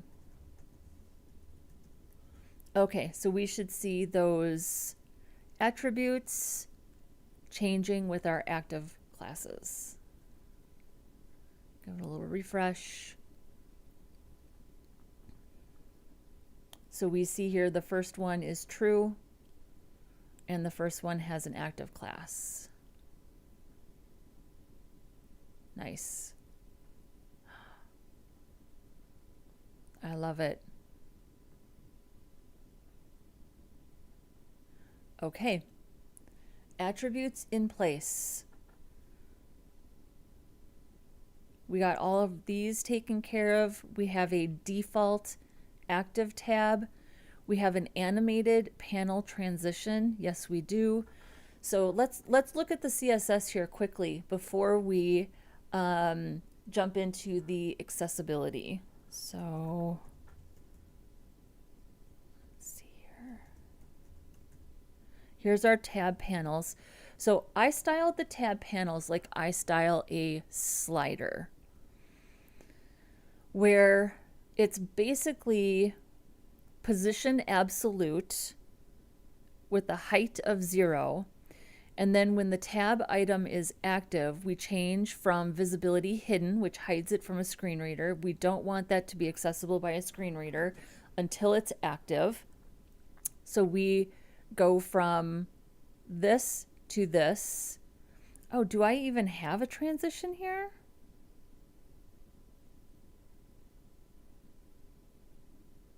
Oh, it's the opacity that's giving it that transition, I think. Oh, we actually don't really have a transition here. We can do that. We'll do that right now. I mean, it's not a terrible experience the way it is, but we'll add a transition. So we're going from visibility hidden, opacity 0, position absolute, to visibility visible, opacity 1, position relative. So we can absolutely transition our visibility and our opacity. And then the height 0 to height auto with position relative is what allows this container to smoothly fit the content. So, which I personally like. And this is the same, we do this, I've done this in the past with testimonial sliders, where you change from position absolute, where everything is stacking on top of each other, to position relative and letting the height be auto to fit the content of the container. That is a method that works really well. So, okay, so we're going to transition our visibility and our opacity, and then we'll have our animation. Look at us checking all the boxes. So the visibility, I'm going to do 300 milliseconds, ease in, out, and then we'll do the opacity. Also 300 milliseconds, ease in, out. And we should see a nice transition now, hopefully. We'll see.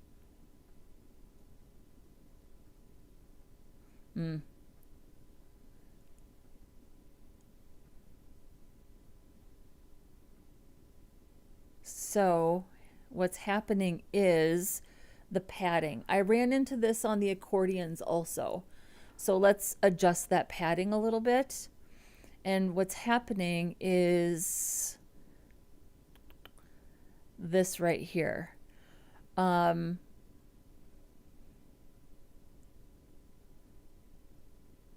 it's because of, is it because of the, I think it's because of the width.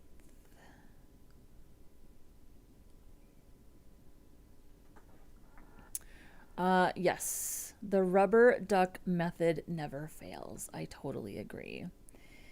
What are we building? We are building a tabs component with vanilla JavaScript.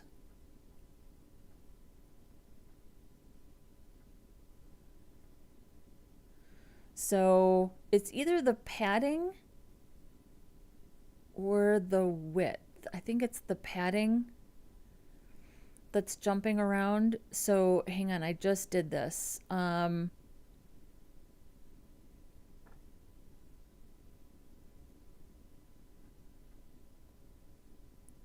Yeah, I think we actually want to put the padding on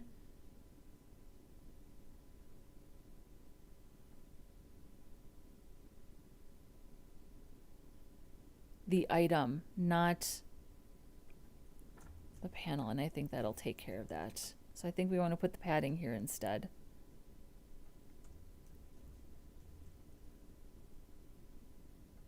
There we go. So now we do have a smooth-ish transition.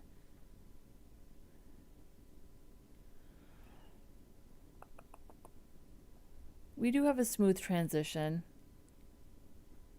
You know, the animation slows down the loading of the content too. So I don't know if that's good or bad.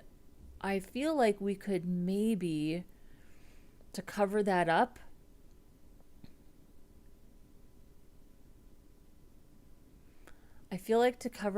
what if we said color, the color of the text? What if the color of the text was transparent?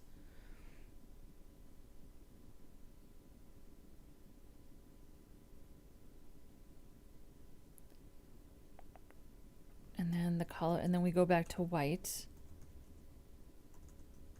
But we don't transition the color of the text. It happens faster than the animation. Let's see if that makes it a little smoother. A little.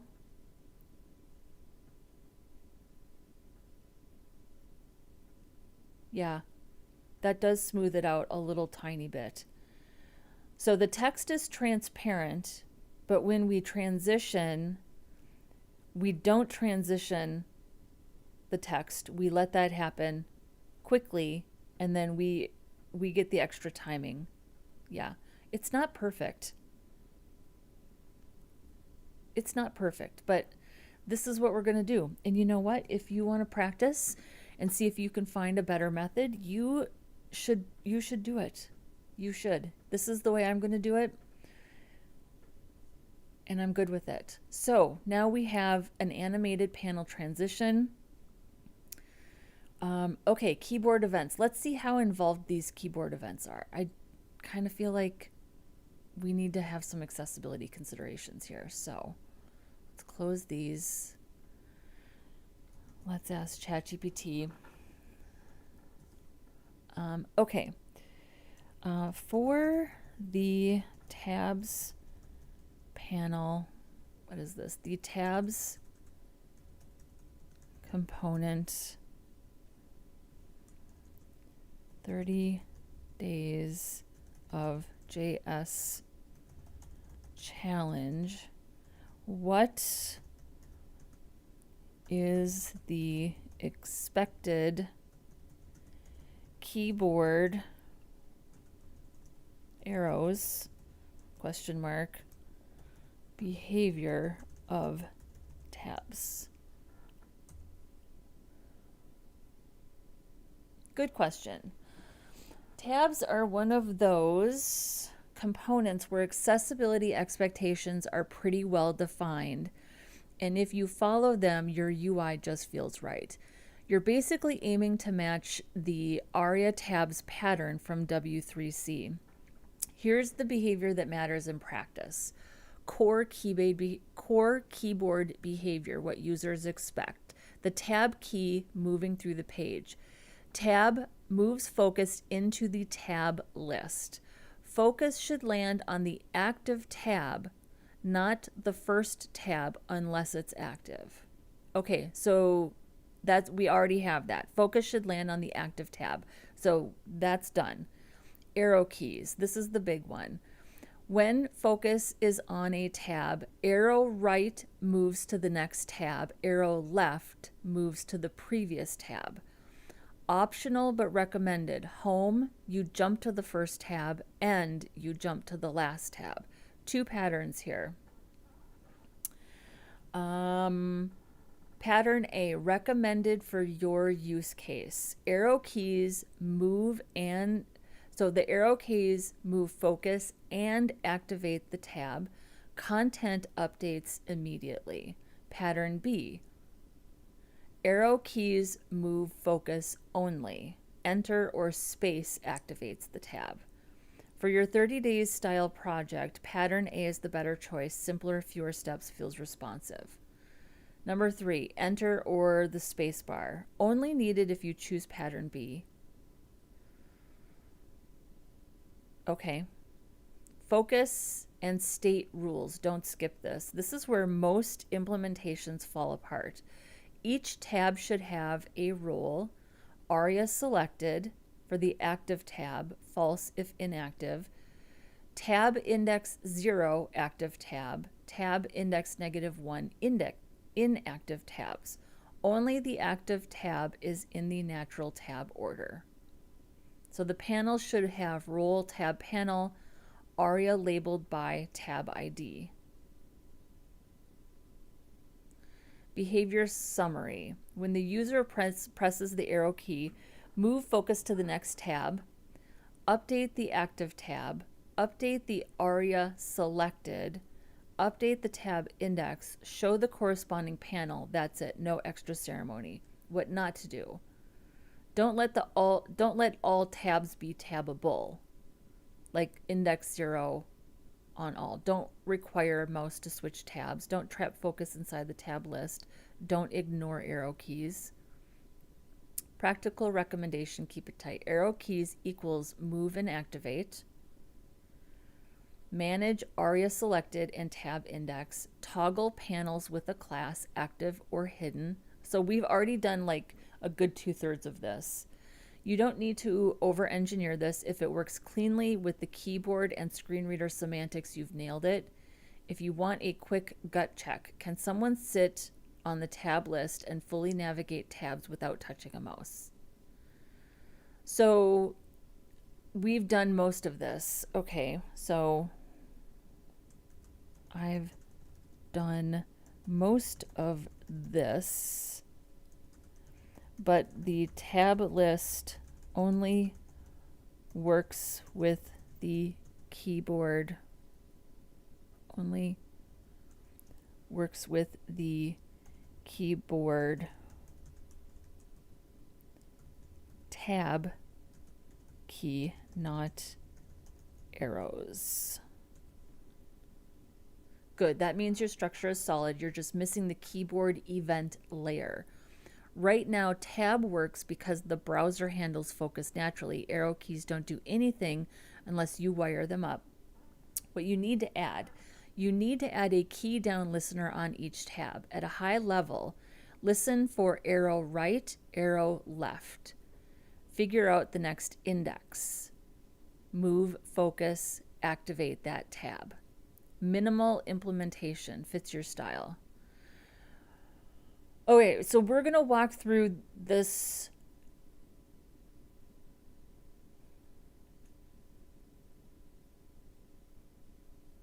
Okay, so we'll walk through this. This is helpful.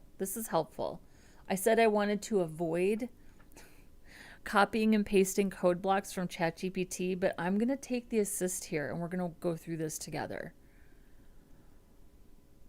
Okay, so here's our array of tabs, buttons, right?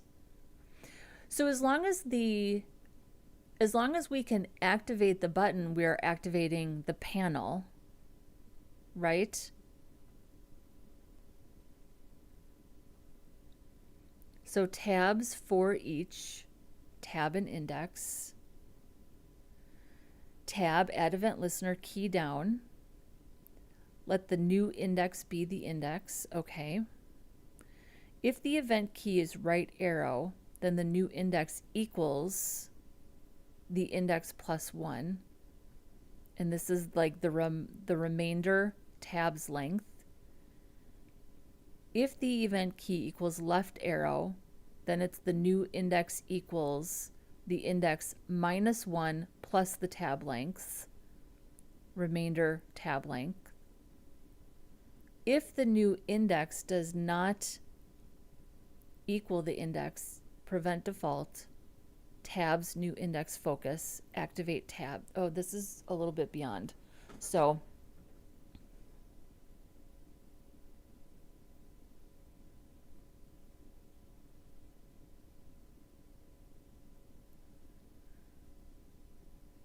okay, so your activate tab function should already remove the active state from all tabs. It does. Set the aria-selected. Okay, so we'll go ahead and we'll set an attribute for the tab index. So everything by default should be tab index -1, but if it's true or active, it's tab index 0. So let's go ahead and add that.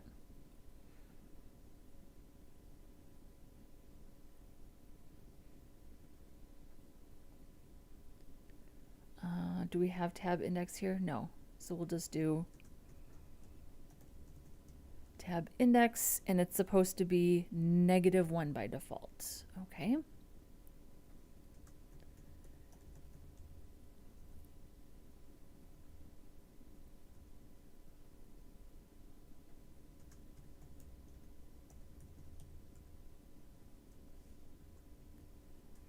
All right, and then we'll update. We'll set the attribute.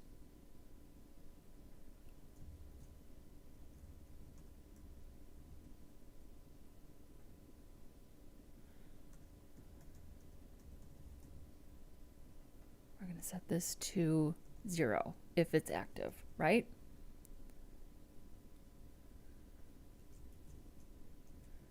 And then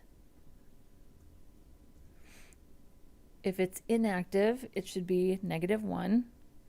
And we don't need to do, oh, we do have to do it here. We'll also have to do it here.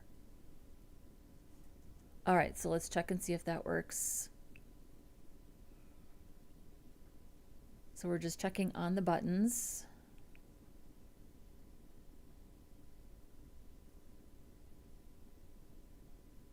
Where's the tab index?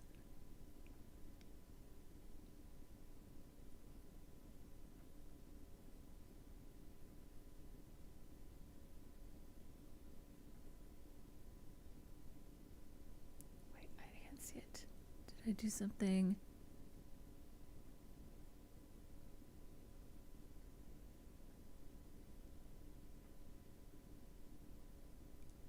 Hang on.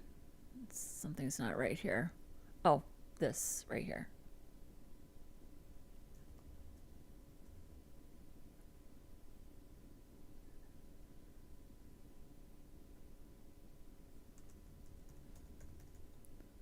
A little too aggressive with my copying and pasting.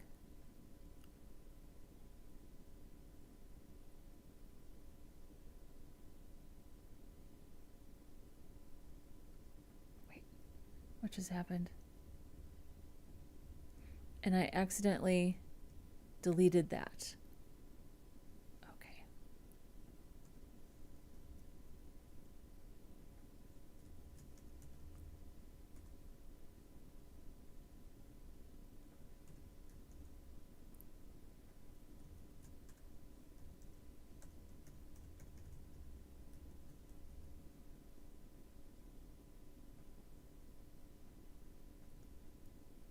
Okay, so I think we're good here. So this is supposed to be -1.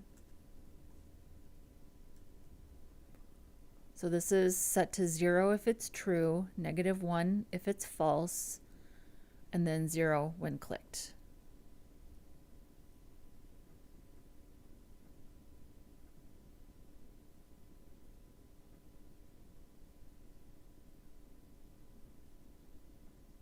There we go. All right, so we have our tab index working correctly.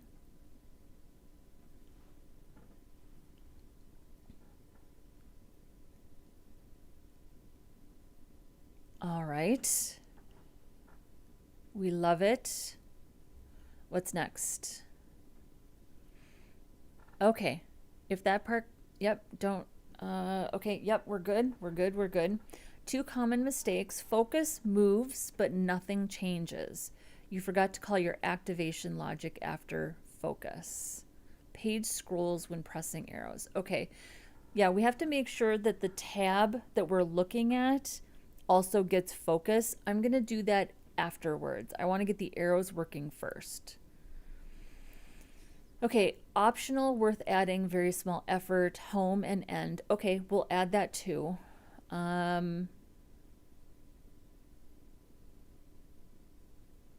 To focus and activate. Okay, so we're going to do this. So do we do, I think we do a new for each just for the tabs, right? Or can we do this?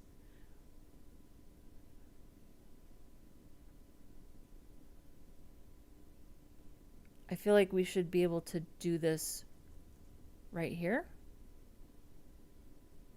Yeah, we'll do the new event list. We'll do a, wait, you can only do one thing at a time in an event listener, right?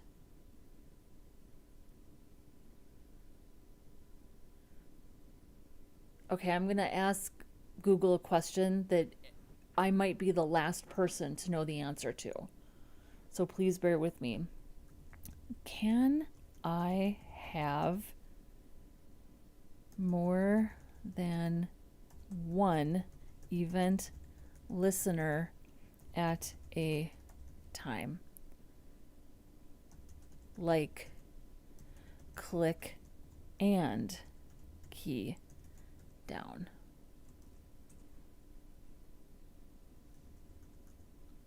Oh, you can. Okay. Oh.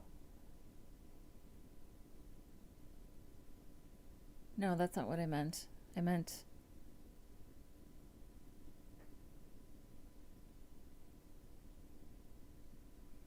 Okay, so I feel like this...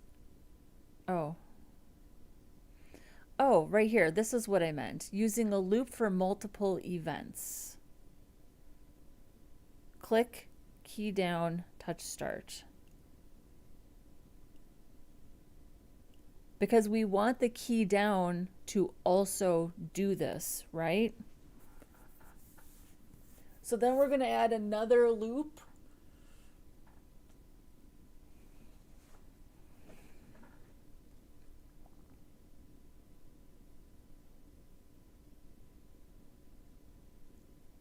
Because how... I feel like I have to combine them. Because I need all of these things to happen as I'm arrowing through, right?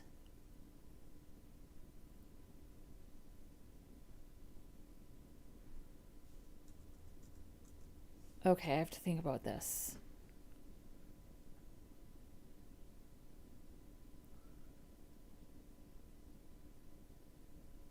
Well, so can't I just combine these? Yeah. This looks, I like this. This looks good to me. So if we do click, comma, key down for each event type.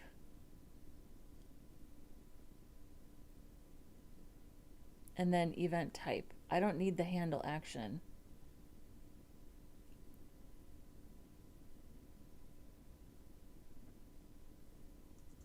Let's do it.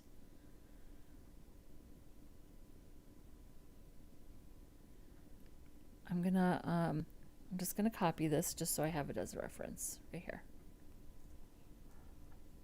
So I want to do click, key down. I don't care about touch start. And I don't care about that. Event type. So this would be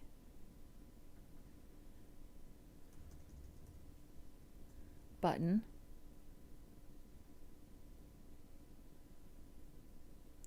Event type.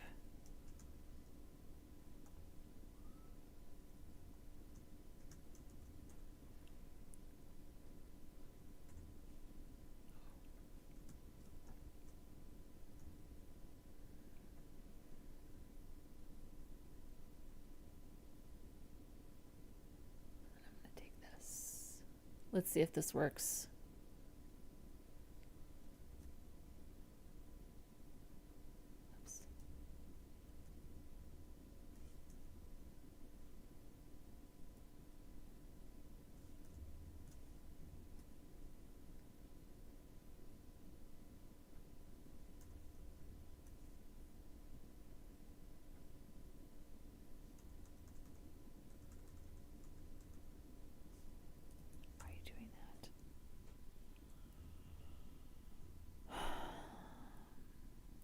Why does it always do that? Okay.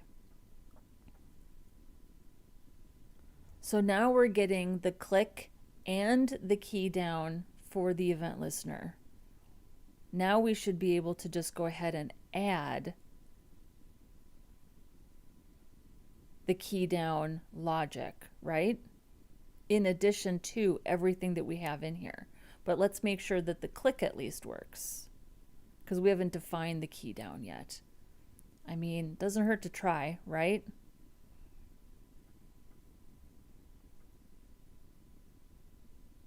Okay. So, yeah, everything's working. Okay, so now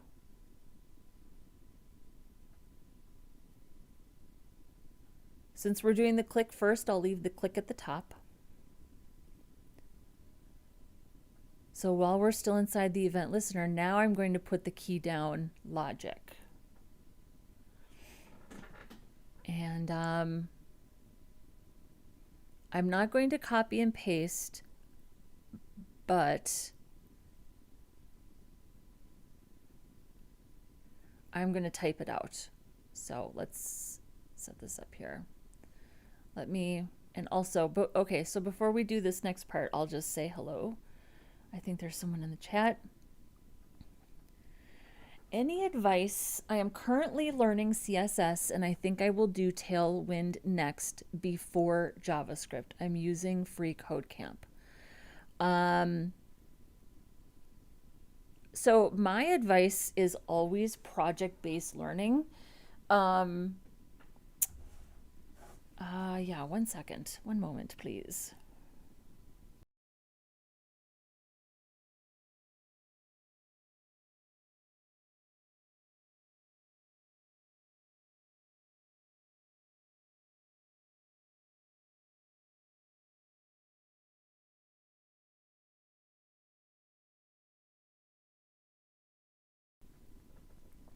My advice is always project-based learning. So if you have an idea to do something, you should take what you've already learned and you should start doing projects. I don't have a hard and fast rule or advice specifically about whether you should do vanilla versus Tailwind. It seems to me that Tailwind's very popular and it's helpful to know how to use it in order to get a job. I just don't want you to forget about vanilla. I want you to do a couple of vanilla projects just to make sure that you understand the basics of vanilla. I don't think that you need to wait to learn JavaScript if you have an interest in learning JavaScript. I just don't think that there's a hard and fast rule to how you learn. I think what's important is that you get introduced to a topic and you immediately find ways to apply what you've learned. And the best way to do that is through project-based learning. Do you have an idea for something that you'd like to build? Start building it. You will learn as you go. So if you want to take a beginning JavaScript course, I think that's fine. But the real learning comes from projects and the problems that present themselves while you're working. So I hope that helps. AV is here. Hello, I'm first time here. How are you still interested in teaching JavaScript in the age of artificial intelligence? I mean, I'm interested in it because I enjoy it and I like doing it. And I haven't seen anything, ChatGPT and AI are incredibly helpful, useful tools. I haven't seen anything that tells me that it's taking over for humans anytime soon. So it's just not my experience. I'm not convinced that that's happening anytime soon. Always prepared to be wrong, but in my own experience using it, it's not, humans still need to be here in order to architect the work. The humans are the ones with the ideas. They understand the users. They understand the goals of the organization. AI is a strategic partner, can help you with strategy and marketing, and it absolutely can give you code that you ask for. But AI doesn't come up with the ideas. So how does AI know what to give you if you don't ask for it? And what are you asking for? What's the thing that you are building? That's your idea, not AI's idea. So, yeah. So that's what I think of that. I'm pretty confident that it's not taking over anytime soon. You just have to use it to know that, in my opinion. So, okay. So now we have all of these things happening, presumably, on key down or click. So which key down, right? We don't have any of this. I mean, that's an interesting question. Which key down? Does anything happen here? No, it's just the normal. So now we have to say which key down makes this happen, right? Okay. So let's get these side by side so it's a little easier. Put this over there. All right. So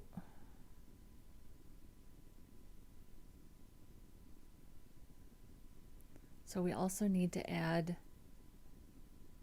an index up here. Okay, we can do that. And then we're going to come down here and we'll say start the keyboard nav keyboard arrows. Hope this works. We're going to let the new index equal the index. And then we're going to say if the key that we're pressing equals arrow right, the new index is equal to the index plus 1. So anytime you're positive, you're moving to the right. And then this is the remainder operator, tabs dot length. Oh, stop. Tabs dot length.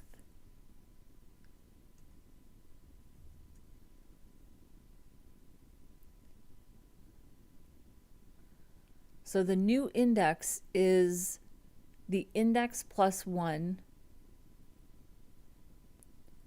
the remainder value of the index plus 1 tabs dot length. I do understand that, sort of. Okay, next, arrow left. So if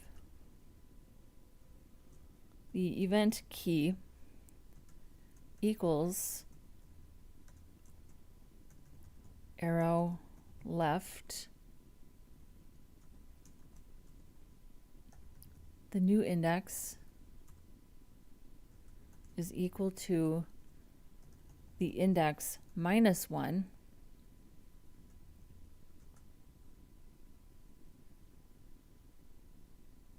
plus the tab's length. The index minus 1 plus the tab's length, remainder tab's length.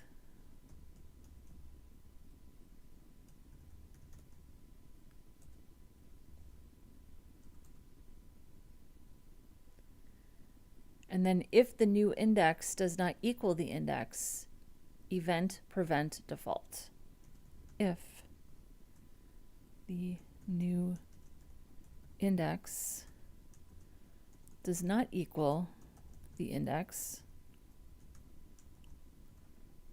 event prevent default,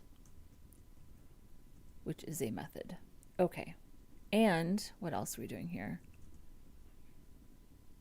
Okay, so here's our focus. Tabs, new index, focus, and then activate tab. We have to do that focus on the panel also. But we have to do the focus on the panel in our original logic. So this is just handling the tabs because we need to make sure that once the tab, the button is active, we are able to immediately go into that panel at the same time. So we'll do that last. So we'll say tabs, new index. Okay, I got it. Focus.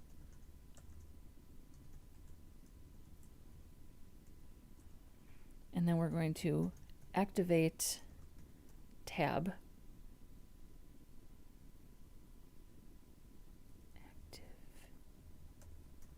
Activate tab. Tabs. New index.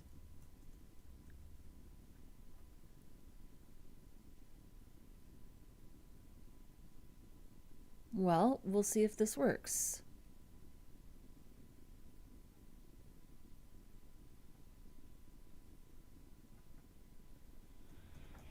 Activate and focus the keyboard arrows. All right. So let's tab, skip to the content.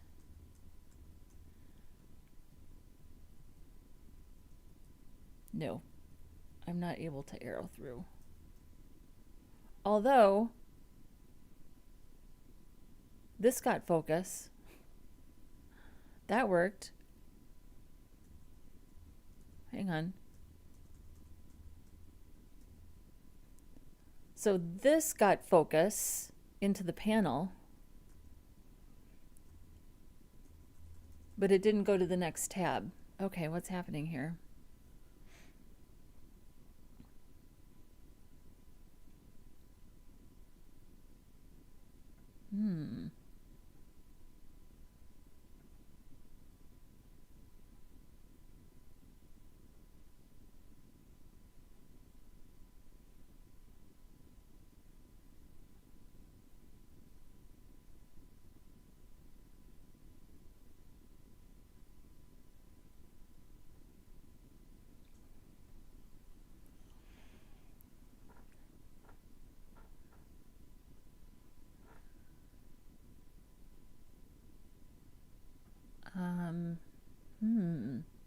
I don't know. I'm honestly not sure. Was I supposed to have this be separate? But if I'm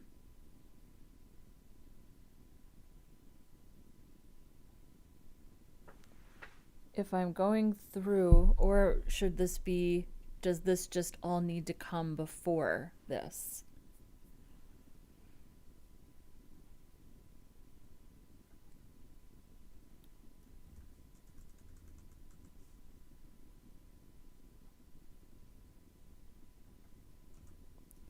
Like, does this just need to happen first?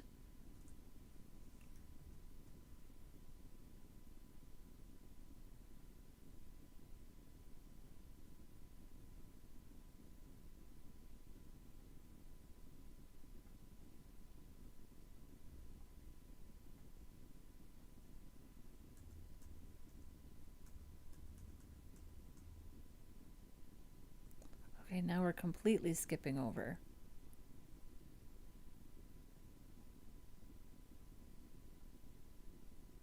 Nothing is active. Okay, so let's go back to something a little more readable. We're getting there. Let's see what's happening.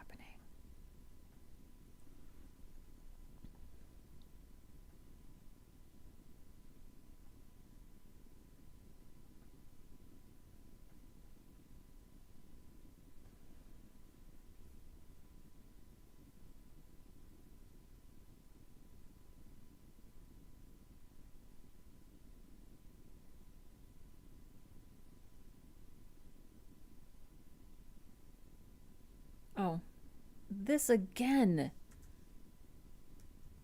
Why does it keep doing that?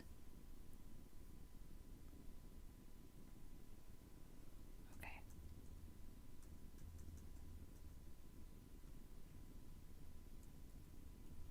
Yeah, the arrows don't work. It goes straight through the panel. So that didn't matter.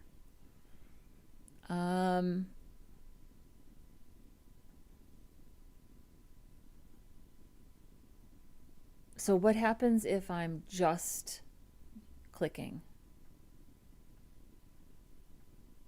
So if I'm just clicking, everything works just like normal.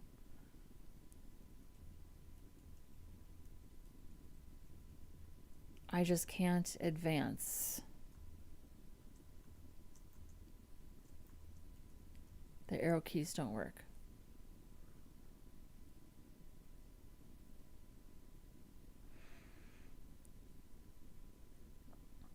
I may have to ask ChatGPT to look at my code because I'm not sure.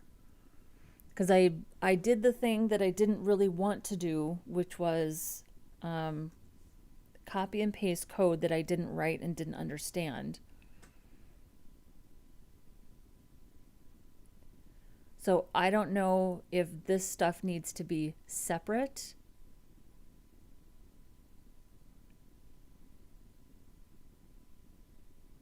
I'm not sure. So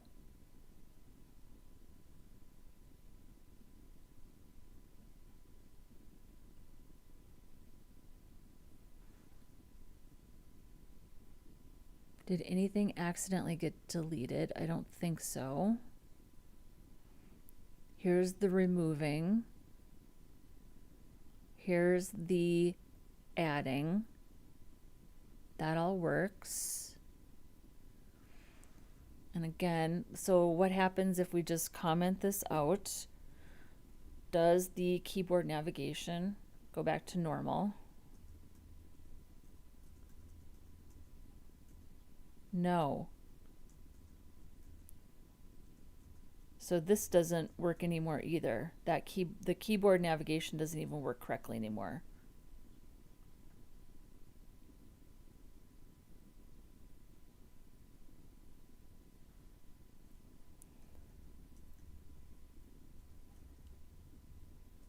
So I'm questioning this activate tab. Let's just comment that out.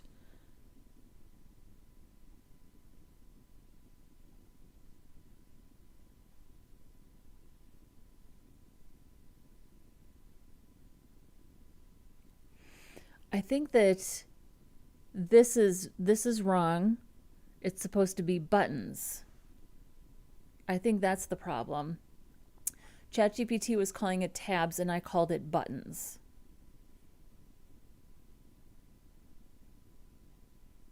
Yeah. So I think I just got some verbiage wrong here. So we'll update this.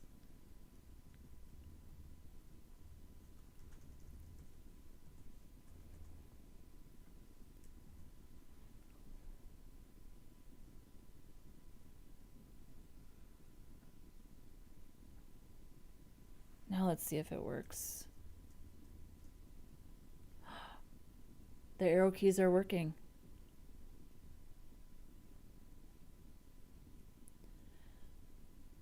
So what's not happening, that ChatGPT said, okay, that works.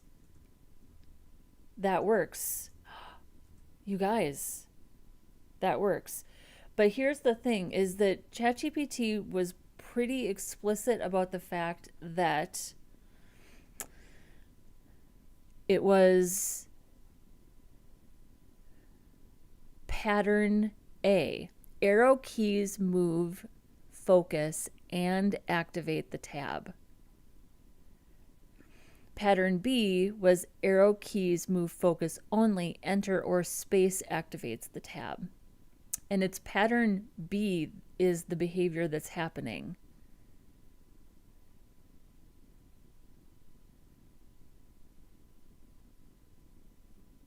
So the activate the tab isn't working. But we are getting the correct focus. I personally think it's fine to hit the arrow, to hit enter. So what is this method? Activate tab. What is that? That's not a method that we defined. So I want to know what that is. MDN activate tab. What is that?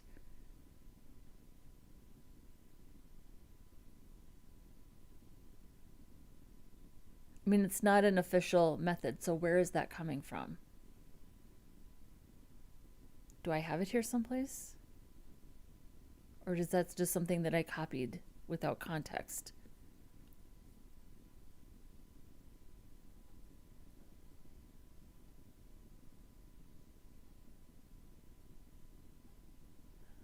Oh, rule tab. So this is, okay, so maybe I defined the wrong thing here.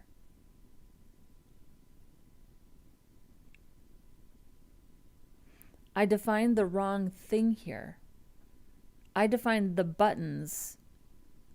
We want, okay, no, the role tab is correct. So this is role tab panel. This is role tab. So I reused the buttons. That's okay. I don't think there's anything wrong with that. But I'm confused about where this activate tab, where does this method come from? Activate tab.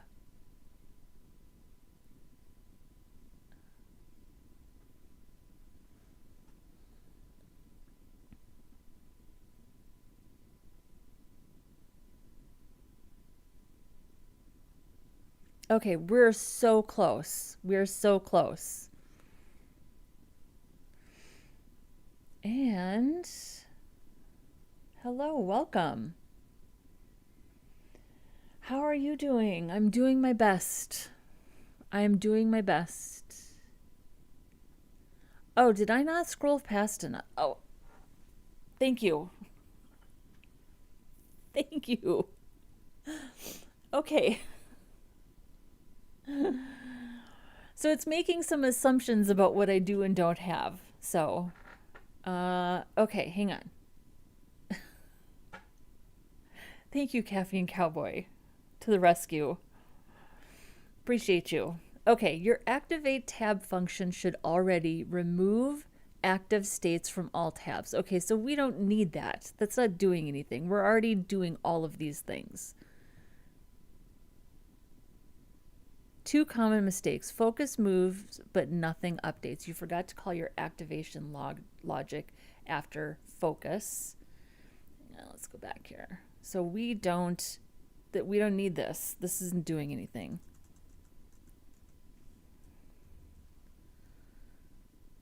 Page scrolls when pressing arrows. Nope, we're doing good here. Focus moves, but nothing updates. You forgot to call your activation logic after focus. Hang on. Optional, worth adding. Okay, we'll add these. Bottom line. So let's see here. Well, let's see if that helps with anything.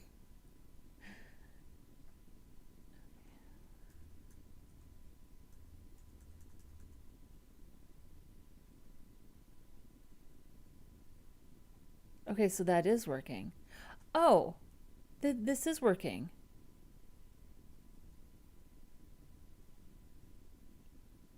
Maybe that was just a little glitch because I took out that method.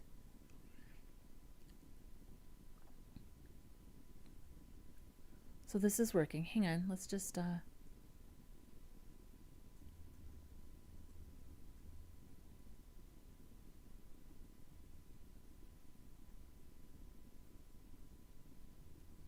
what am I missing here?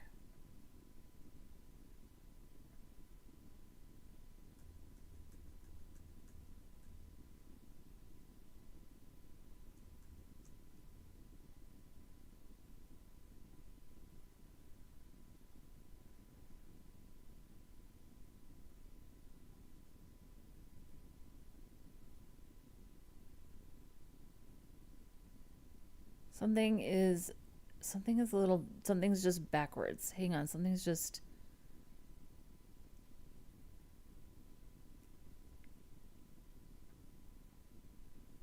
So on page load, our first button is active, our second button not active, our third button not active. Okay.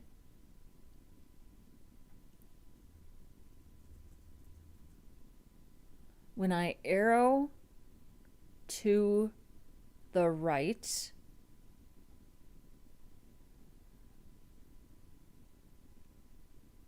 the first button is not switching. Now the second one is, we're off by 1. Okay, we're off by 1. Hang on, so what's going on in our logic here that we're off by 1?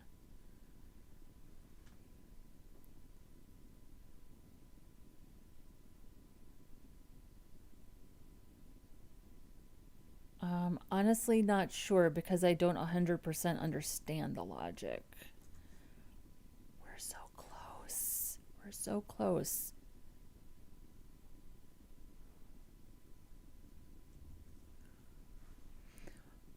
We're so close. So this is new index equals the index plus 1 divided by the length of the buttons. Arrow left is the index minus 1 plus the length of the buttons divided by, or this is like the remainder operator of the button's length.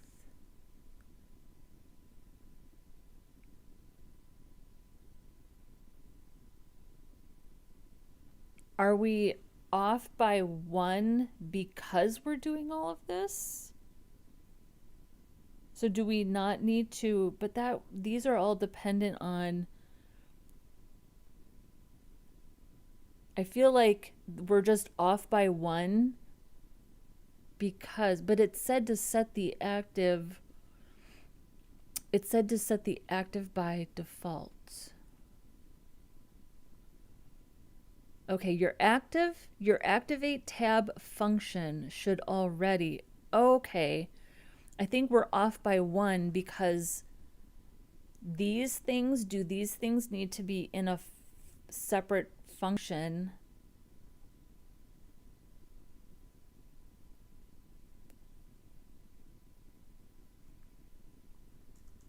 I might just need help with like structure. I'm almost positive it did not count on me doing this. It thought I was going to put it in a function, and I bet that that's what I was supposed to do.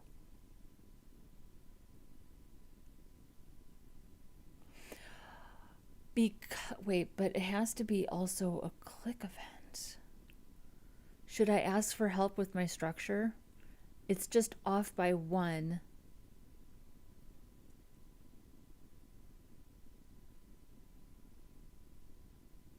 You do have to do plus 1 minus 1. I know that, so I'm not going to change that.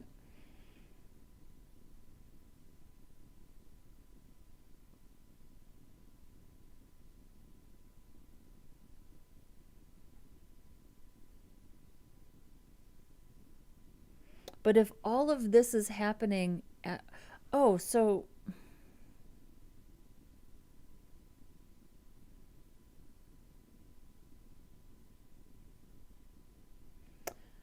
I think we need to do it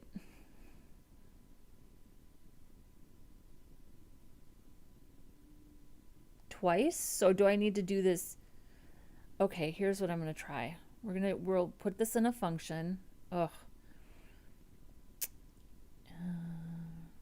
Where's this?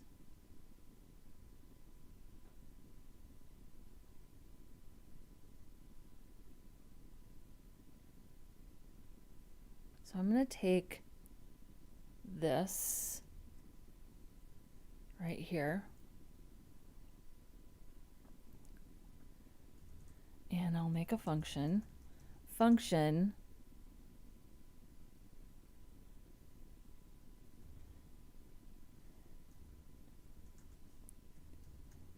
activate tabs panels.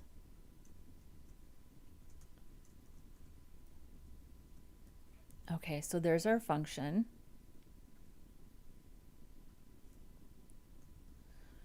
So we're going to run it here. because we have to run it for the click, right? But we also need to run it here, right? So we're doing it twice. I think we have to do it twice. We're going to find out. So what was it? What did that look like? Activate tab. Oh, should we just name it activate tab? Sure.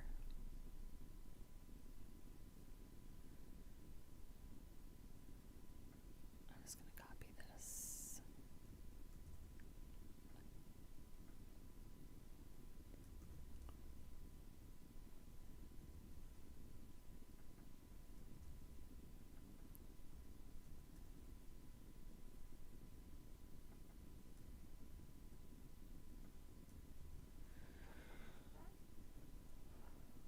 So I don't know if we need to do it twice or if we just need to do it here.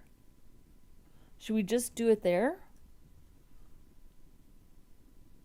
Because it's still inside the event listener, right? It's just inside this if statement now. I don't know. So let's just click and see what happens. Nothing happens. So I think we have to have it in both places.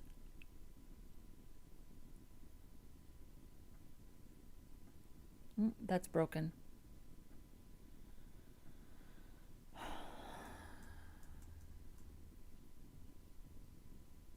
And that's broken.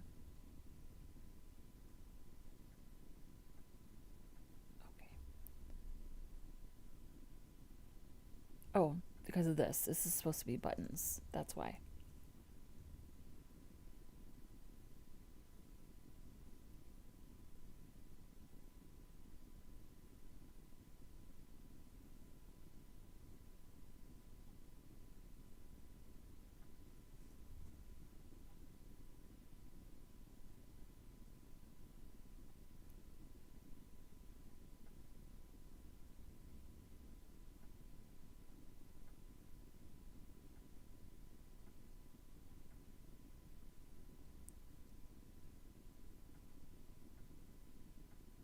Okay, so that's broken.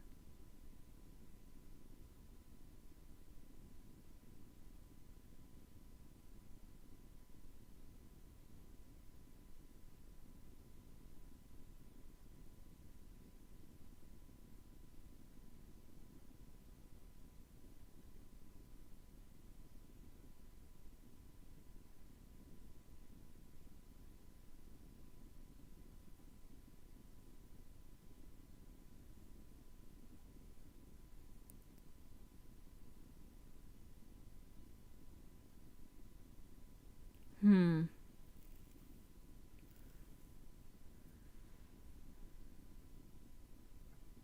so close. Your activate tab function should already remove active state from all tabs, set the aria-selected and the tab index, and apply the new tab and show the correct panel. If that part is working, unclick, reuse it. Don't duplicate logic. So maybe the better approach is to separate these event listeners and turn the original one into a function and then just reuse that logic for the key down. But shouldn't this work in theory?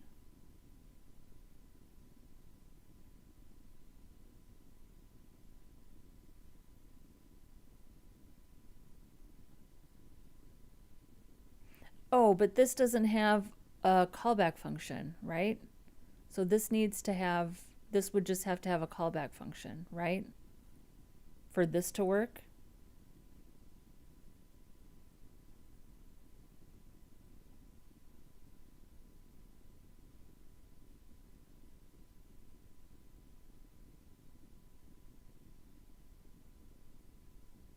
I think that's why it's not working.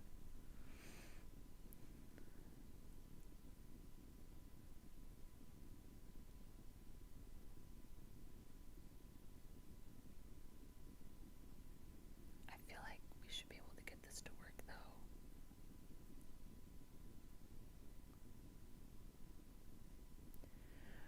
Okay, let's take a break for a second. Sure, we could do some just chatting. Let's ask the chat since we're just chatting. Um, how do we feel about having see, I want to be very careful with this because ChatGPT has a tendency to like just tell me everything that I've done wrong or that could be better. But I do legitimately want to know how we can get it to work this way. And I know that there's just like, I'm missing a step here someplace. So, how do we feel about just asking for a little bit of help?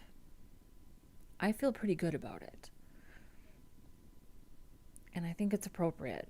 But let's give it some parameters. Let's say, hey, here's where I'm at. I'm missing a step. Can you just point out what's missing, but not refactor all of my code and tell me everything that should be different or better?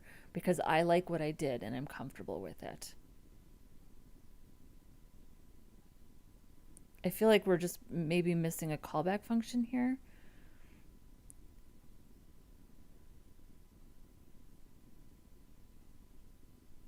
But I'm not sure.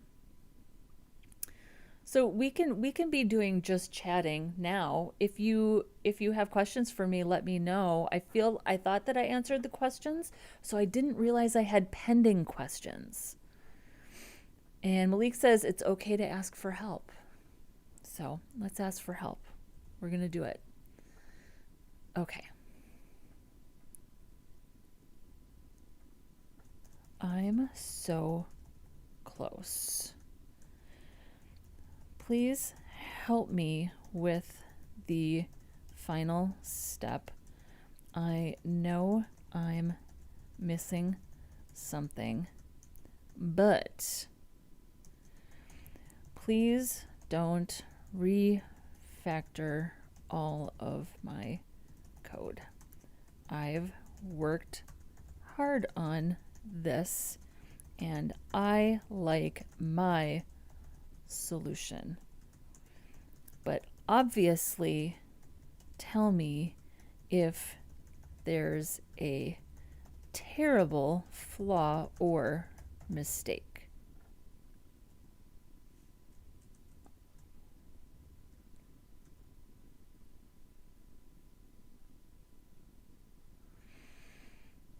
Okay. And Vrash says, no, I don't have questions. I just want to chat gibberish whenever you're free. I don't really have any gibberish, but if you have specific questions, let me know. And then, like once we wrap this up, that's about it. I don't think I talk a lot of gibberish. I know that I can get off on a tangent every once in a while. But I try to avoid the gibberish if I can help it.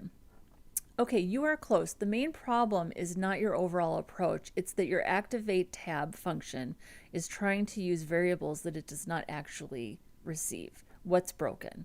Inside activate tab, you use event target, button dataset tab target. But activate tab does not take the event or the button as arguments, so those references are not reliable. You also have this issue. On arrow key press, you are effectively trying to activate the new button, then immediately calling activate tab again with no target. Okay. The cleanest fix without refactoring your whole solution. Make activate tab accept the button you want to activate. Your code with the smallest necessary changes.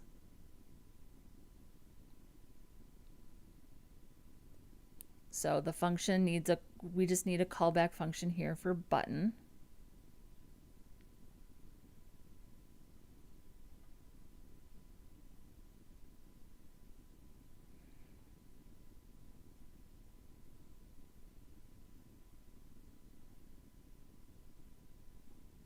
And that's it.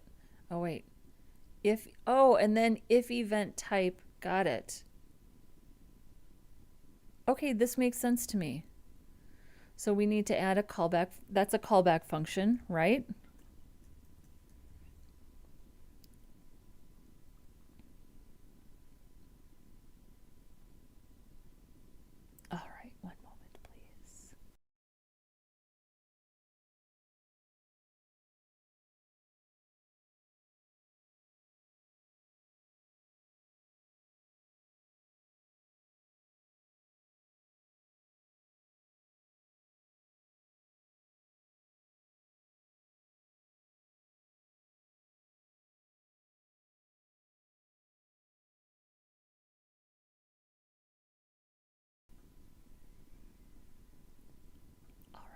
Here we go. So now we have a callback function for activate tab. And then this goes in just for the event type click. I can get on board with that. So, and then we have to add a return here. So we would stop here. We would return here if it were the arrow keys. And then we would say if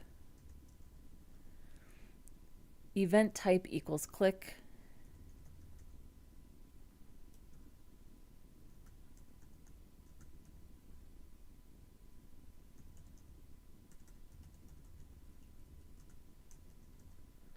then we go ahead and do the activate tab with button.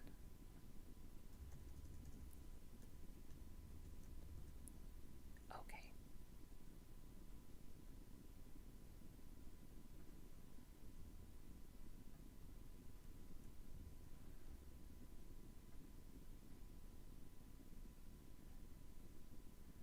So I love this because now all of our logic is in one function.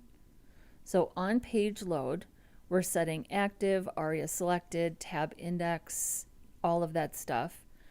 All of our logic exists here. Yay. Then we're looping through each of the buttons. We're doing another loop for both event listeners, which I also think is clever, and I'm loving that. We've defined it as event type. We're getting the event when we click on the button. We've got the logic for our arrows. Okay, let's see if it actually works now.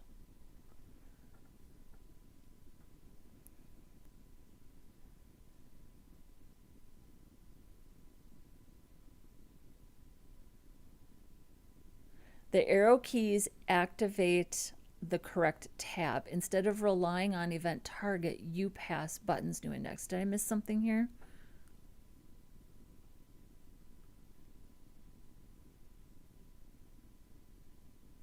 I did. So buttons for each remove, panel remove. Okay, add the active class to the button clicked instead of the event target. Okay, that's the other thing it wants me to do. So let's do that. So really, we're just going to replace event target with button. That makes sense to me.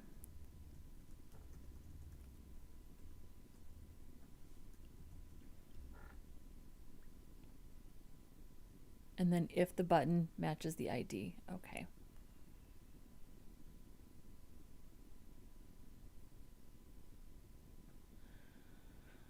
Because it's the button clicked, so we don't need to worry about so much that it's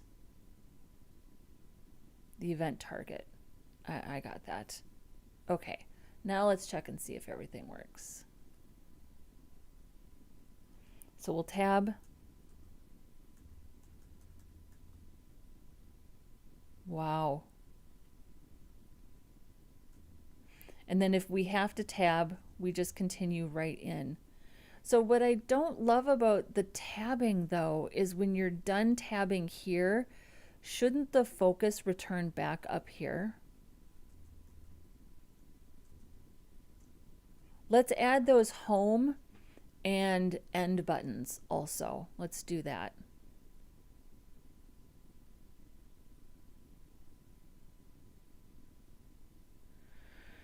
Okay, so let's also keep reading, huh?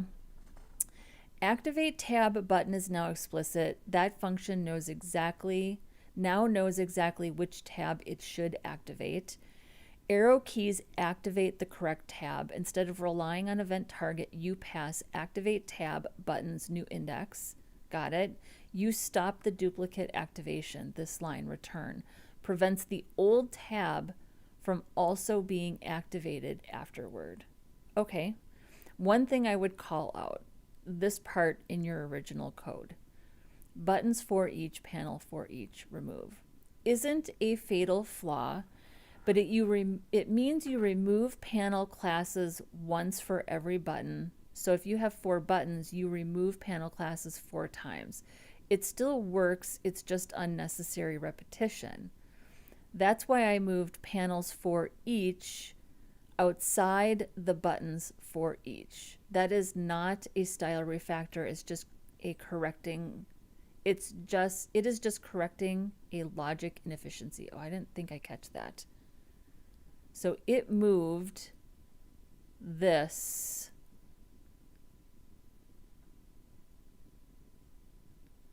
Okay, that's fair. I get, yeah. So is this what it did? Did I not see that? I didn't want to copy and paste it. So let's go back and look.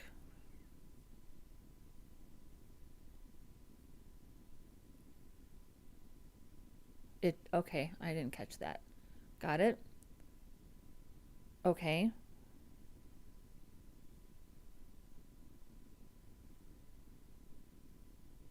One more useful improvement. Right now, your key down handler will also run for keys other than arrows. That is fine because nothing happens, but if you want to tighten it up later, you could explicitly handle arrow right, arrow left, maybe home and end. I'm sorry, did I not do that?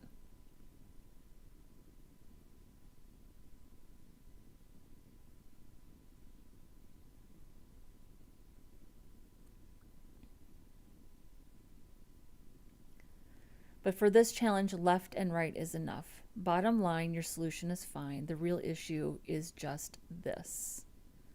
Okay. Right now, your key down handler will also run for keys other than arrows. Okay, that's fair. That is fine because nothing happens, but if you want to tighten it up later, you could explicitly handle arrow right, arrow left, maybe home, maybe end. Well, let's add home and end anyways.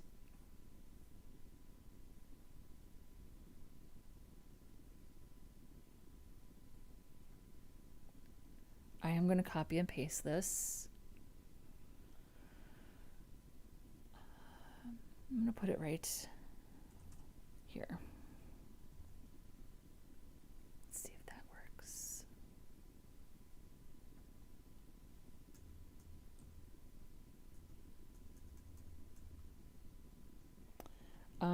I actually don't have home or end on my keyboard. So once this is deployed, maybe, well, actually, no. Oh, actually, do I? I don't. I don't have home or end. So once this is deployed, I will kindly ask the chat to test that functionality.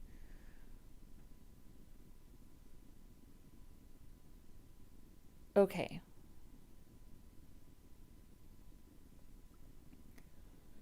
I think this is it. We are over 3 hours into this one. Oh my gosh, good grief. If this is just the tabs component, what's going to happen? What is going to happen when we get into more complex stuff? This is pretty complex though. This logic is pretty complex. Even without the arrows, it's complex.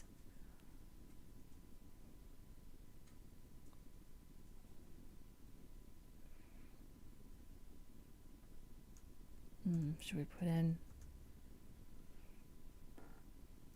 go? Okay, this is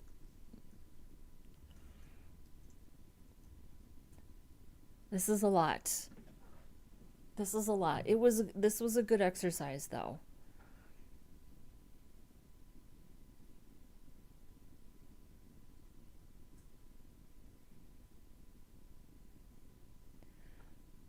Thank you, Malik. Appreciate that. Let's, we have to build our page now. So here's the fun part where we have to ask ChatGPT to do some formatting for us.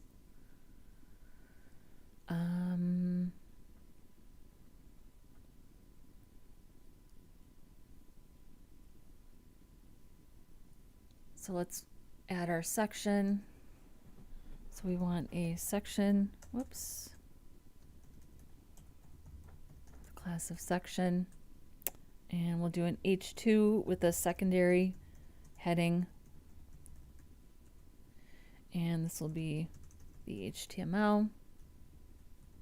Then we want a pre-code block and a code block. Language markup. We're using Prism for our syntax highlighting. And I asked ChatGPT to format the code because we have to replace you have to replace some part of you have to do some encoding, right? Because if we just put this into a code block, the browser is just going to render it, and I need it to be a code block. So we replace the less than symbol with and LT semicolon. We also have to put in non-breaking spaces for indentation because VS Code will flatten everything. And ChatGPT is pretty good at doing that for us. So I'm just going to copy this and let me find the correct conversation because we have a conversation going already on how I like to have this done. So I got to find the right one. Okay, here it is.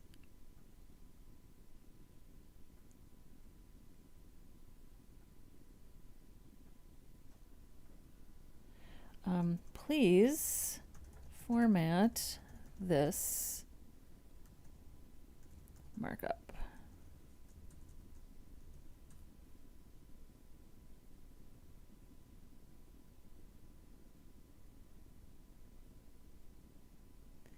It looks a little crazy, but it will look so nice when it's done. So here's an example of previous days. If you're new here, first of all, welcome. This is the 30 days of vanilla JavaScript. Today is day 5, the tabs component. Thanks for hanging out. We're here every day the month of April. I'm here every day the month of April in working on my own personal JavaScript skills. I'm a software engineer and a front-end developer, and I'm very UI focused. I'm good at building UIs, but I need a little work on my JavaScript. So that's what we're here doing. And at the end of every single day, we're going to deploy this code up to 30 days of vanillajavascript.com. And I'm using Prism, which is one of the only libraries you're going to see me use here, Prism.js, for just code highlighting. It can be a little fussy, but I don't mind the fussiness because I like how it looks. And this is an important project to me. So let's go ahead and copy that. And we're going to put it right here into our code block. And let's see how things look.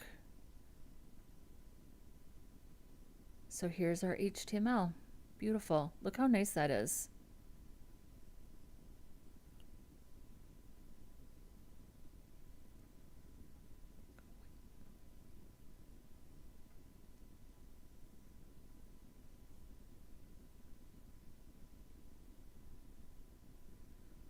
It looks great.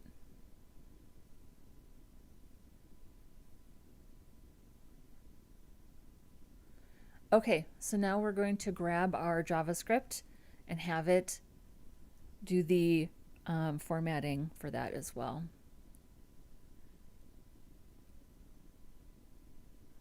Let's make sure everything is working.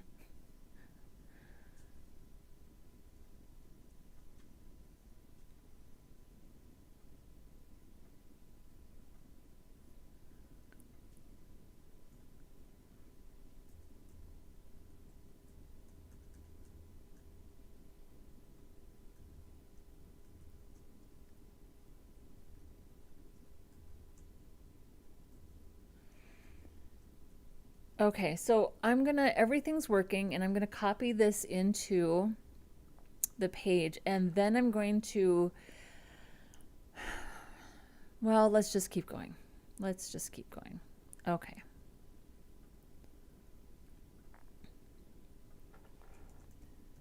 Please format the JavaScript. This is an excellent use of ChatGPT, by the way, in my opinion.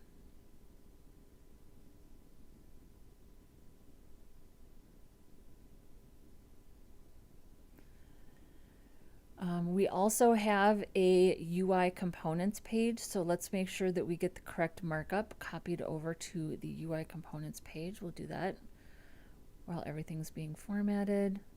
So again,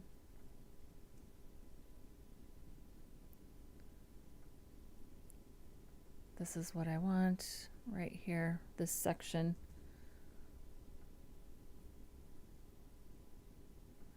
These are UI components.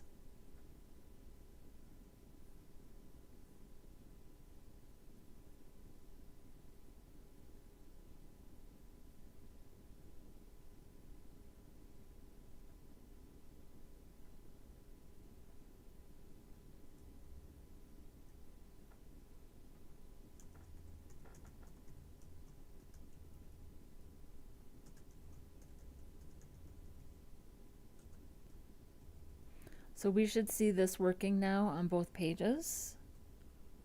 Go back to day 5. Let's create our section for the JavaScript right here.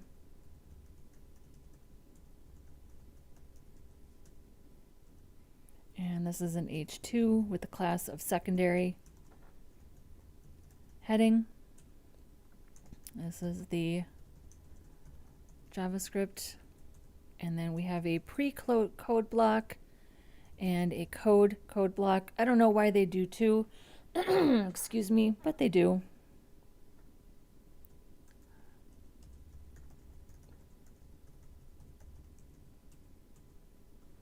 And let's grab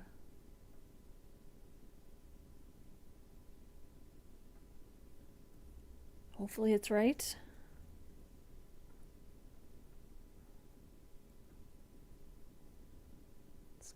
To our day 5. I really like getting this all done in the same session. Okay, how does this look? So here's our function, init tabs component.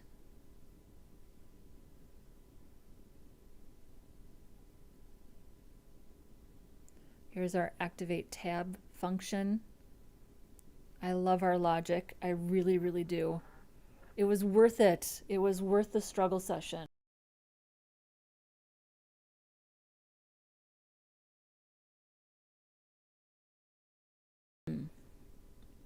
Totally worth the struggle session.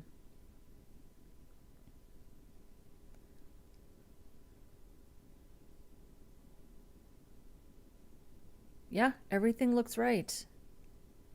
Everything looks good. Okay, let's check and make sure that our UI components page also works. I love having this. I love having a components page. I'm so glad I decided to do this.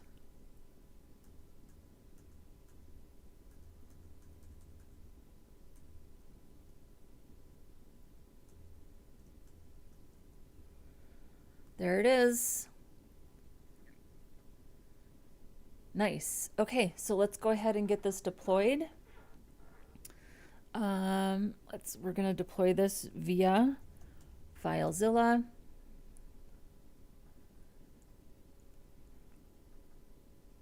We'll get logged into our server.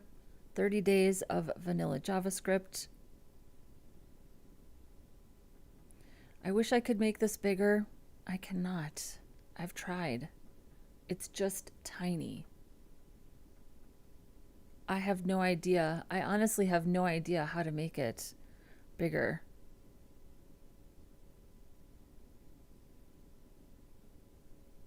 Interface.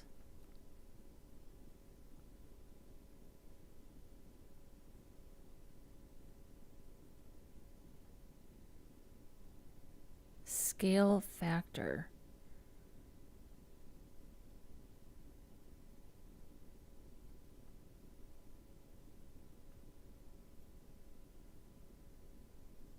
Yeah, I don't know.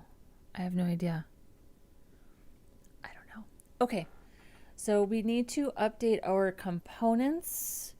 This is day 5, and we need to update UI components. I think that's it. Oh, and CSS. We made a little CSS change.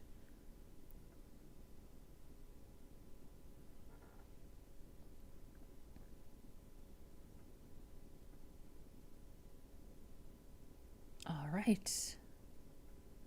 We'll log out of the server. And I'm going to close this because I feel very superstitious when I look at a production site immediately after deploying. I feel really superstitious about the local environment running. So I'm going to close all of these. We also need to make sure that we commit our changes, but I'm just going to check. So I turned off live server. We'll go to 30 days. And if you're curious, I will put the link in the chat. And if you happen to have a home or an end button, could you tell me if that actually works? Because I don't have one of those. Okay, here's our tabs component. Everything appears to be here. Here's our JavaScript. I love that we are doing this all on the same day, that we're just getting it done. I love it.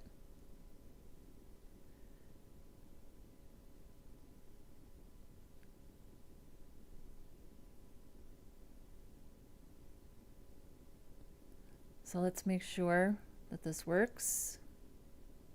It absolutely does. Let's go ahead and make sure that we can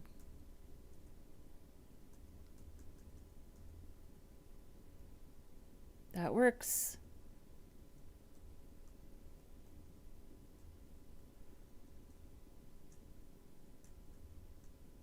So is it just normal behavior that the user knows that they are going to have to, if they tab into a panel, that they have to reverse tab or shift tab out, and that you tab in? I have no idea. I might ask that question. I'm happy with what we did today, though.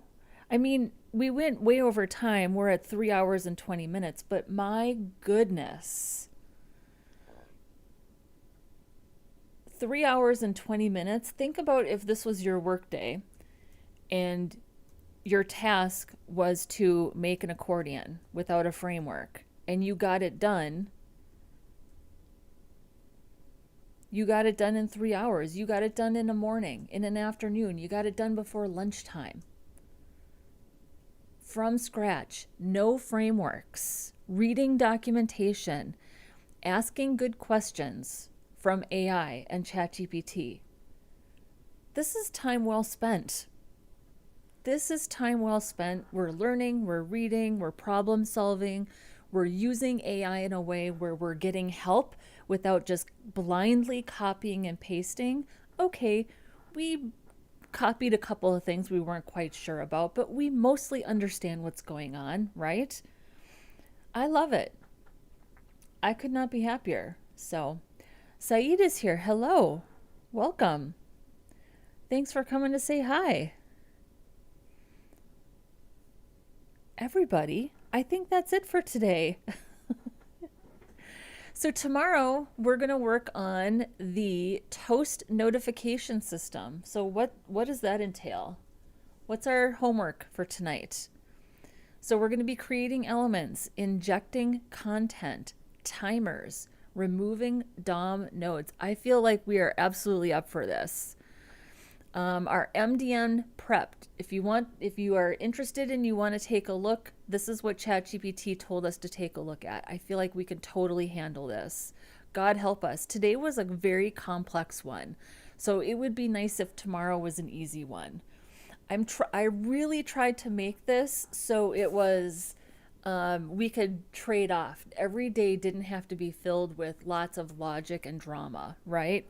So I have high hopes for the toast notification system being somewhat straightforward.